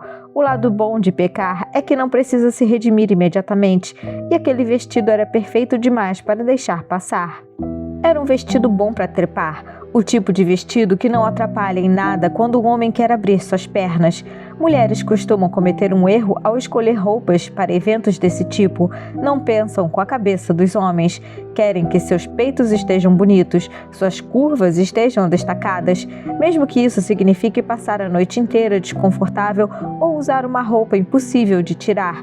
Mas quando os homens olham para o vestido, não estão admirando o modo como ele destaca os quadris, a cintura ou um fecho bonito nas costas. Eles avaliam o quão fácil seria tirá-lo. Vão conseguir enfiar a mão por dentro das coxas quando estiverem sentados lado a lado na mesa? Vão conseguir trepar no carro sem aquela confusão de zíperes e cintas? Vão conseguir trepar no banheiro sem precisar tirar a roupa toda? As respostas no caso do vestido vermelho roubado são sim, sim e claro que sim. Eu sabia que ele não conseguiria ir embora da festa sem falar comigo, não depois de ver aquele vestido. Então decidi parar de dar atenção a ele. Estava parecendo desesperada. Eu não era o rato, era o queijo. Ia ficar parada ali até que ele viesse a mim. E Jeremy veio no fim das contas. Eu estava no bar, de costas, quando ele colocou a mão no meu ombro e se inclinou dirigindo-se ao barman. Jeremy não olhou para mim naquele momento, apenas manteve a mão em meu ombro como se estivesse me reivindicando como sua. Quando o barman se aproximou, fiquei olhando fascinada. Jeremy apontou para mim com a cabeça. Sirva apenas água para ela pelo resto da noite. Não estava esperando aquilo. Virei, apoiei o braço no bar e o encarei. Ele deslizou os dedos até meu cotovelo antes de recolher a mão. Senti um tremor pelo corpo misturado com uma onda de raiva. Sou totalmente capaz de decidir por mim mesma quando é a hora de parar de beber. Jerry me deu um sorrisinho e, embora eu tenha odiado a arrogância, ele era muito bonito. Tenho certeza de que é. Só bebi 3 drinks a noite toda. Ótimo. Ajeitei o corpo e chamei o barman de volta. Vou querer outro Moscow Mule, por favor. O barman olhou para mim, depois para Jeremy e de volta para mim. Desculpe, senhora. Fui orientado a só lhe servir água. Revirei os olhos. Eu ouvi. Estou bem aqui, mas não conheço esse homem. Ele não me conhece e quero mais um Moscou Mule. Ela vai beber água, disse Jeremy. Sem dúvida estava atraída por ele, mas aquela atitude machista já estava ofuscando sua beleza. O barman levantou os braços. Não quero me meter nisso. Se quiser um drink, peça no outro bar, disse, apontando para o outro lado. Peguei minha bolsa, levantei a cabeça e saí andando. Ao chegar ao outro bar, sentei-me e esperei o barman terminar de atender outra pessoa. Nesse meio tempo, Jeremy apareceu novamente, dessa vez se apoiando no bar. Não me deu a chance de explicar por que eu queria que bebesse água. Virei a cabeça em sua direção. Desculpe, não sabia que tinha obrigação de te dar atenção. Ele riu encostando no bar, me olhando com a cabeça de lado e com um sorriso sem graça. Estou te observando desde que cheguei. Tomou 3 drinks em 45 minutos. Se continuar nesse ritmo, não vou me sentir confortável em te convidar para ir embora comigo. Preferiria que tomasse essa decisão sóbria. A voz dele soava como música para os meus ouvidos. Continuei olhando para Jeremy, tentando entender se era tudo uma farsa. Era possível que um homem bonito e aparentemente rico fosse também atencioso? Parecia mais pretensioso do que qualquer coisa, mas a cara de pau me convenceu. O barman se aproximou no timing perfeito. O que deseja? Levantei, desviei o olhar de Jeremy e olhei para o barman. Quero uma água. 2, por favor, completou Jeremy. E foi assim que aconteceu. Anos já se passaram desde aquela noite e é difícil lembrar todos os detalhes, mas lembro de me sentir atraída por ele naqueles primeiros momentos de um jeito que nunca havia acontecido com outro homem. Gostei do som da sua voz, gostei de sua confiança, gostei de seus dentes brancos e perfeitos, gostei da barba por fazer, estava do tamanho perfeito para arranhar minhas coxas, talvez até deixar uma marca caso ele ficasse tempo suficiente ali.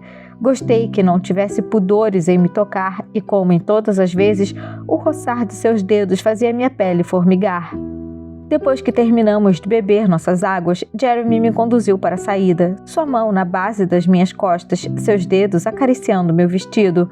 Andamos até sua limusine e ele segurou a porta para eu entrar. Sentou-se de frente para mim e não ao meu lado. O carro tinha cheiro de flores, mas eu sabia que era perfume. Até me agradou, apesar de saber que outra mulher havia estado ali. Olhei para a garrafa de champanhe pela metade ao lado de 2 taças, uma delas com batom vermelho. Quem é ela? E por que ele foi embora da festa comigo e não com ela? Não perguntei em voz alta, porque afinal, ele estava comigo. Era isso que importava. Ficamos em silêncio por uns 2 minutos, olhando com ansiedade um para o outro. Ele sabia que já tinha me conquistado, então se sentiu confiante para levantar minha perna e colocá-la no assento ao seu lado. Sua mão esquerda acariciava meu tornozelo enquanto ele via minha respiração ficar mais profunda. Quantos anos você tem? A pergunta me fez hesitar, porque ele parecia mais velho do que eu, com 20 e muitos, talvez 30 e poucos. Não queria assustá-lo com a verdade, então menti. Tenho 25. Parece mais nova. Ele sabia que eu estava mentindo. Tirei o sapato e comecei a passar os dedos dos pés no lado de fora da sua coxa. Tenho 22. Ah, temos uma mentirosa. Ele riu. Eu manipulo a verdade quando considero adequado. Sou escritora. A mão dele subiu para minha panturrilha. E você? Quantos anos tem? Tenho 24, respondeu Jeremy, igualmente mentiroso. Então, 28, na verdade? Ele sorriu. Quase. 27. A essa altura, sua mão já estava em meu joelho e eu queria que subisse mais. Queria nas minhas coxas, entre minhas pernas, me explorando por dentro. Queria ele todo, mas não aqui. Queria ir embora com ele, ver onde ele vivia, avaliar o conforto da cama, cheirar os lençóis, sentir o gosto da sua pele. Onde está seu motorista? Jeremy olhou para a frente da limusine. Não sei, respondeu olhando de volta para mim. Essa limusine não é minha. Ele tinha um olhar malicioso, não dava para saber se estava mentindo. Semicerrei os olhos, imaginando se realmente aquele homem tinha me levado para uma limusine que nem era dele. E de quem é essa limusine? Agora ele olhava para a própria mão, aquela que desenhava círculos sobre o meu joelho. Não sei. Imaginei que toda a excitação iria embora ao perceber que talvez ele não fosse rico, mas em vez disso, sorri com a confissão. Sou um faxineiro. Vim dirigindo meu Honda Civic. Estacionei eu mesmo porque sou muito pão duro para pagar $10 ao manobrista. Amei que ele tivesse me levado a uma limusine que nem era dele e fiquei surpresa com a minha reação. Ele não era rico e mesmo assim eu queria transar com ele. Limpo prédios comerciais no centro da cidade, admitiu. Roubei o convite dessa festa numa lata de lixo, nem era para eu estar aqui. Ele sorriu e eu nunca quis tanto saber o gosto de um sorriso como o daquele em seu rosto. Não fui engenhoso? Suas mãos escorregaram para trás do meu joelho e ele me puxou em sua direção. Deslizei sobre o assento e sentei em seu colo. Era para isso que servia o vestido. Já podia senti-lo ficando duro entre as minhas pernas enquanto ele passava o dedo em meus lábios. Passei a língua por seu dedo e ele soltou um suspiro. Não foi um grunhido, nem um gemido. Foi um suspiro, como se aquilo fosse a coisa mais sexy que já experimentou. Qual o seu nome? Verity. Verity, repetiu. Verity. É muito bonito. Ele estava encarando a minha boca, prestes a se inclinar e me beijar, mas recuei. E qual é o seu? Voltou a olhar em meus olhos. Jeremy. Respondeu com pressa, como se fosse uma perda de tempo, uma interrupção inconveniente em nosso beijo. Assim que a palavra saiu da sua boca, nossos lábios se encostaram. E assim que isso aconteceu, a luz interior do carro acendeu sobre nossas cabeças e ambos congelamos, os lábios se roçando, os corpos paralisados, enquanto o motorista entrava no carro. Merda, murmurou Jeremy, ainda com a boca encostada à minha. Que hora péssima para voltar. Ele me puxou, abriu a porta e me conduziu para fora do carro bem quando o motorista percebeu que havia mais alguém ali. Ei! Gritou o chofer para o banco de trás. Jeremy agarrou minha mão e começou a me puxar junto com ele, mas eu precisava me livrar dos sapatos. Apoiei em seu braço e ele parou enquanto os tirava. O motorista começou a vir em nossa direção. Ei, o que estavam fazendo no meu carro? Jeremy pegou meus sapatos com a outra mão e corremos pela rua, rindo no escuro e sem fôlego quando finalmente chegamos ao carro dele. Ele não tinha mentido. Era realmente um Honda Civic, embora, se serve de consolo, fosse um modelo mais novo. Ele me encostou na porta, jogou meus sapatos no chão e enfiou a mão nos meus cabelos. Olhei para o carro por cima do ombro. Esse é mesmo o seu carro? Ele sorriu, pegou a chave no bolso do paletó e destrancou o carro para provar que era dele, o que me fez rir. Estava me encarando, nossas bocas muito perto, e eu podia jurar que ele já imaginava como seria a vida comigo. É impossível olhar para alguém do jeito que ele me olhava, com todo o peso do passado, sem imaginar o futuro. Ele fechou os olhos e me beijou. Era um beijo cheio de desejo, mas também de respeito. Muitos homens não imaginam que os dois podem andar juntos. Era gostoso sentir seus dedos em meu cabelo e sua língua na minha boca. Era gostoso para ele também. Dava para sentir pelo jeito que me beijava. Sabíamos tão pouco um sobre o outro, mas era melhor assim. Dar um beijo tão íntimo num estranho era como dizer: não te conheço, mas acho que ia gostar de você se conhecesse. Era bom saber que ele acreditava poder gostar de mim. Quase me fazia sentir como uma pessoa possível de se gostar. Eu só queria ir com ele. Queria minha boca junto a dele, meus dedos entrelaçados aos dele. Era uma tortura ficar sentada no banco do carona enquanto ele dirigia. Eu estava queimando por dentro. Ele acendeu um fogo dentro de mim e eu estava determinada a não deixar que se apagasse. Ele me alimentou antes de trepar comigo. Fomos ao Steak and Shake e sentamos lado a lado na cabine, comendo batatas fritas e bebendo milkshake enquanto nos beijávamos.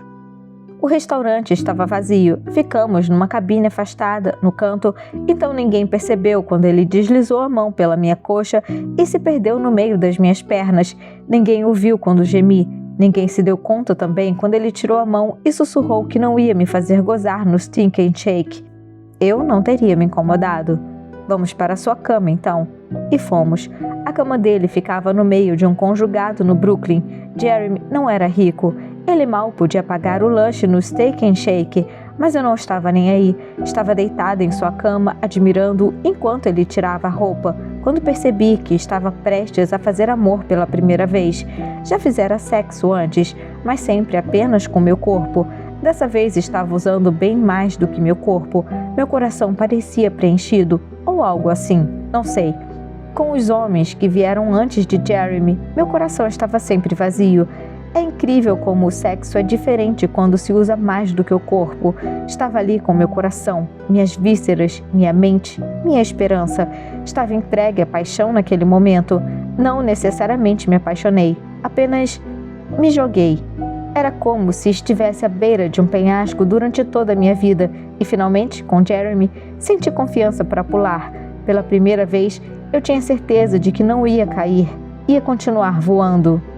Olhando para trás, percebo que foi uma loucura me apaixonar por ele tão rápido, mas isso só aconteceu porque a noite não terminou. Se eu tivesse ido embora do apartamento na manhã seguinte, teria sido só mais uma diversão de uma noite.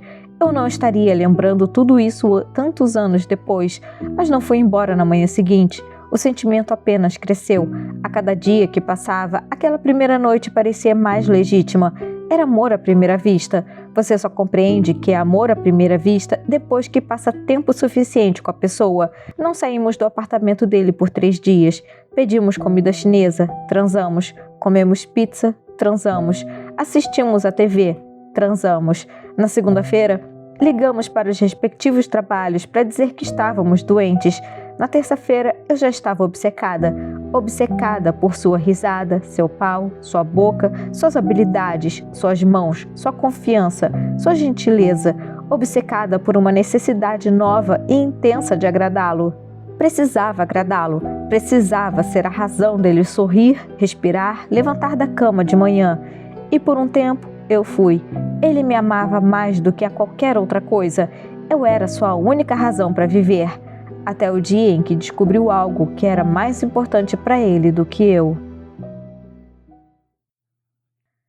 5. Já passei da fase de remexer a gaveta de calcinhas normais de Verity. Agora estou vasculhando as de seda e de renda.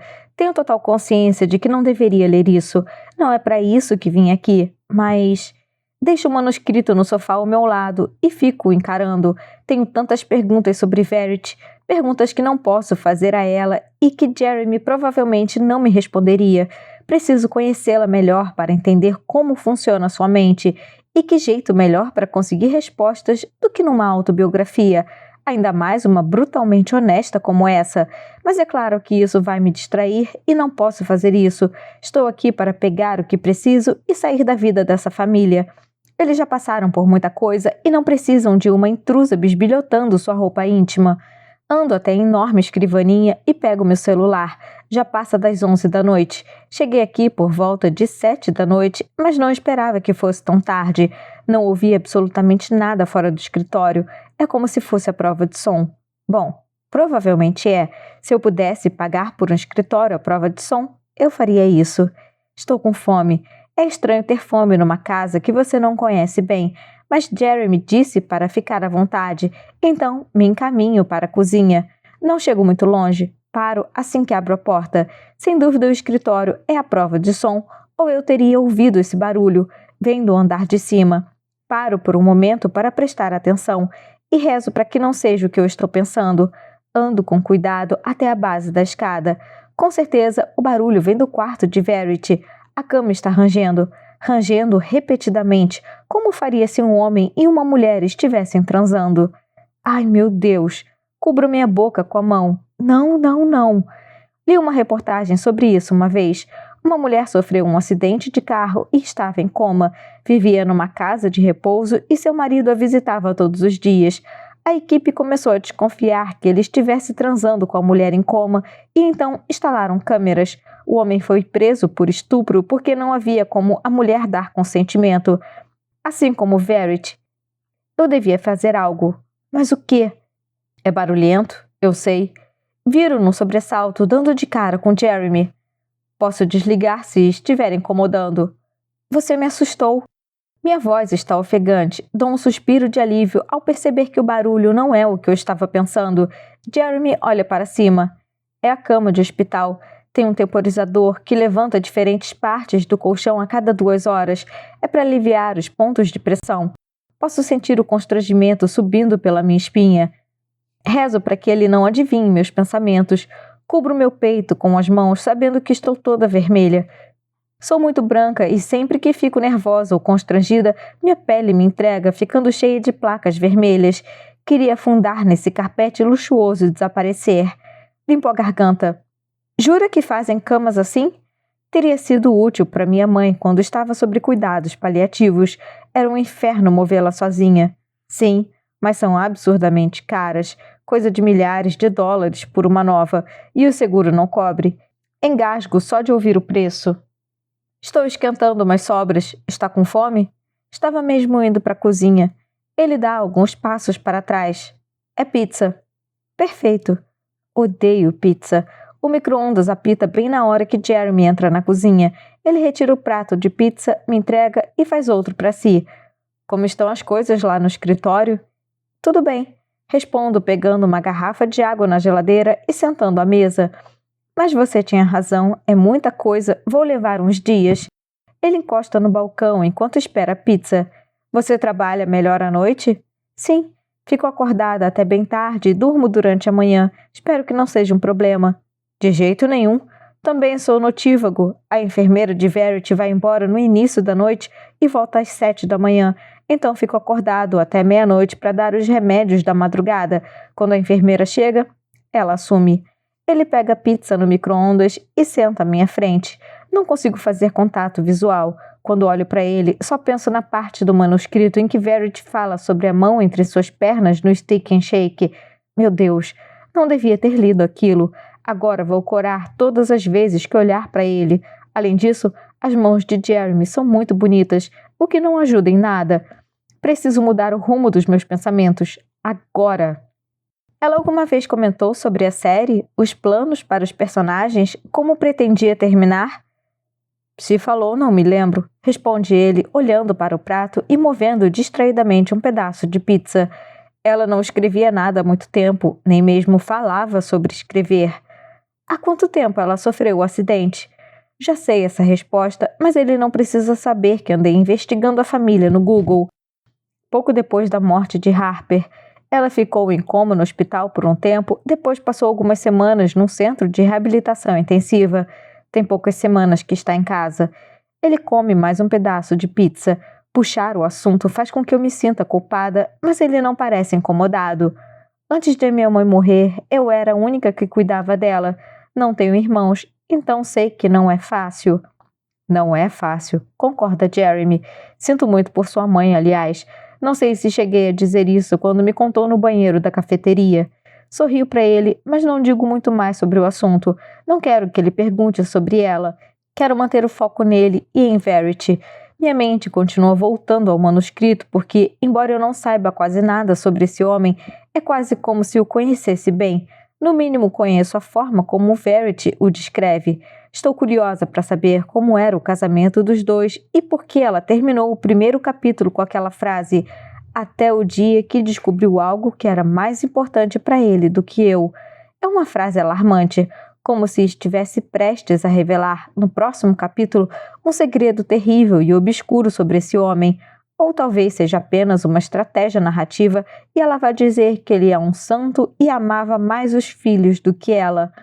Não importa a explicação, estou doida para ler o próximo capítulo, ainda mais olhando para ele agora. Odeio que haja tantas outras coisas a fazer quando meu único desejo era me aninhar no sofá e ler sobre o casamento de Verity e Jeremy. É meio patético. E talvez o texto nem seja sobre eles. Conheço uma escritora que usava o nome do marido em todo o manuscrito até se decidir pelo nome do personagem. Talvez Verity tenha feito isso. Pode ser só mais uma ficção e o nome de Jeremy é um substituto. Acho que só tem um jeito de descobrir se é verdade. Como você e Verity se conheceram? Jeremy abocanha um pedaço de pepperoni e dá um risinho. Numa festa, conta recostando-se na cadeira. É a primeira vez que ele não parece triste. Ela estava com o vestido mais incrível que eu já vi. Era vermelho e tão longo que arrastava no chão. Nossa, estava linda, diz com certa melancolia. Saímos da festa juntos. Do lado de fora vi uma limusine estacionada, então abri a porta, entramos e conversamos um pouco, até que o motorista apareceu e tive que admitir que a limusine não era minha. Preciso fingir que não sei de nada disso, então forço uma gargalhada. E não era sua? Não, estava só tentando impressioná-la. Tivemos que fugir porque o motorista ficou bem irritado. Ele ainda está sorrindo como se tivesse voltado aquela noite com Verity e seu vestido vermelho perfeito para trepar. Ficamos inseparáveis depois daquilo. É difícil sorrir para ele, para eles, ouvir o quanto pareciam felizes e depois ver o que a vida deles se tornou. Imagino até onde a autobiografia vai. Logo no começo, ela menciona a morte de Chastain. Significa que escreveu, ou pelo menos adicionou conteúdo ao livro depois da primeira tragédia. Há quanto tempo será que está escrevendo? Verity já era escritora quando a conheceu? Não, ainda estava na faculdade. Depois, quando tive que morar em Los Angeles a trabalho por uns meses, ela escreveu o primeiro livro. Acho que foi a maneira que encontrou de passar o tempo enquanto eu não voltava. Foi recusada por algumas editoras a princípio, mas assim que vendeu o primeiro manuscrito, tudo simplesmente aconteceu muito rápido. Nossas vidas mudaram do dia para a noite. Como ela lidou com a fama? Acho que foi mais difícil para mim do que para ela. Por que você gostava de ser invisível? É tão óbvio assim? Eu entendo. Eu apoio a causa dos introvertidos. Ele ri. Verity não é uma escritora típica. Adora ser o centro das atenções, gosta dos eventos sofisticados. Tudo isso me deixa muito desconfortável. Gosto de ficar aqui com as crianças. Sua expressão muda sutilmente quando ele percebe que falou das meninas no presente. Gosto de ficar com Crew. Corrige-se. Ele balança a cabeça e põe as mãos no pescoço, se esticando. Às vezes é difícil lembrar que elas não estão mais aqui, diz com a voz suave, olhando para o nada. Ainda encontro fios de cabelo no sofá, meias na secadora. Às vezes chamo os nomes delas quando quero mostrar alguma coisa e me esqueço de que elas não vão vir correndo pela escada. Olho para ele com atenção porque não estou totalmente convencida. Escrevo livros de suspense. Sei que quando há uma situação suspeita, quase sempre há pessoas suspeitas junto. Estou dividida entre querer saber mais sobre o que aconteceu com as meninas e fugir daqui o mais rápido possível, mas no momento ele não me parece um homem que está fingindo para obter solidariedade. Parece um homem compartilhando seus pensamentos em voz alta pela primeira vez, e me incentiva a fazer o mesmo. Minha mãe morreu há pouco tempo, mas entendo. Todas as manhãs, na primeira semana, eu preparava o café da manhã dela até lembrar que ela não estava lá. Jeremy descansa os braços na mesa. Fico me perguntando por quanto tempo isso vai durar, ou se vai ser para sempre. Acho que o tempo ajuda, mas talvez não seja má ideia pensar em se mudar. Se estiver numa casa onde elas nunca estiveram, talvez as lembranças esmoreçam. Ajudaria a ter uma vida mais normal. Ele passa a mão pela barba. Não sei se quero uma vida normal onde não haja lembranças de Harper e Chastain. Sim, concordo. Eu também não ia querer. Seus olhos continuam em mim, mas de um jeito quieto. Às vezes uma troca de olhares dura tanto tempo que chega a desestabilizar, obrigando uma das pessoas a desviar o olhar. Então, eu desvio. Olho meu prato e passo os dedos pela borda ornamentada. Seu olhar parecia estar indo além dos meus olhos, diretamente para minha mente. Mesmo que não tenha intenção, parece muito íntimo. Quando Jeremy me olha, sinto como se estivesse explorando as partes mais profundas de mim. Preciso voltar ao trabalho, digo quase sussurrando. Ele fica imóvel por alguns segundos, mas logo se ajeita na cadeira como se tivesse saído de um transe. Preciso organizar os remédios de Verity. Ele pega nossos pratos e os coloca na pia enquanto saio da cozinha. Boa noite, Lou. Quando ouço me chamar daquele jeito, meu boa noite fica entalado na garganta. Só consigo dar um sorriso e sair correndo para o escritório de Verity. Quanto mais tempo passo com Jeremy, mais anseio por mergulhar de novo naquele manuscrito e conhecê-lo melhor. Pego o rascunho no sofá, desligo as luzes do escritório e sigo para o quarto. Não há tranca na porta, então arrasto uma cômoda de madeira para bloqueá-la. Estou exausta da viagem e ainda preciso de um banho, mas consigo ler pelo menos mais um capítulo antes de dormir. Preciso conseguir. Inscreva-se no Clube de Membros ou no Apoia-se do Som dos Livros e tenha acesso antecipado a todos os livros do canal. Fim da primeira parte do livro Verity, de Colleen Hoover.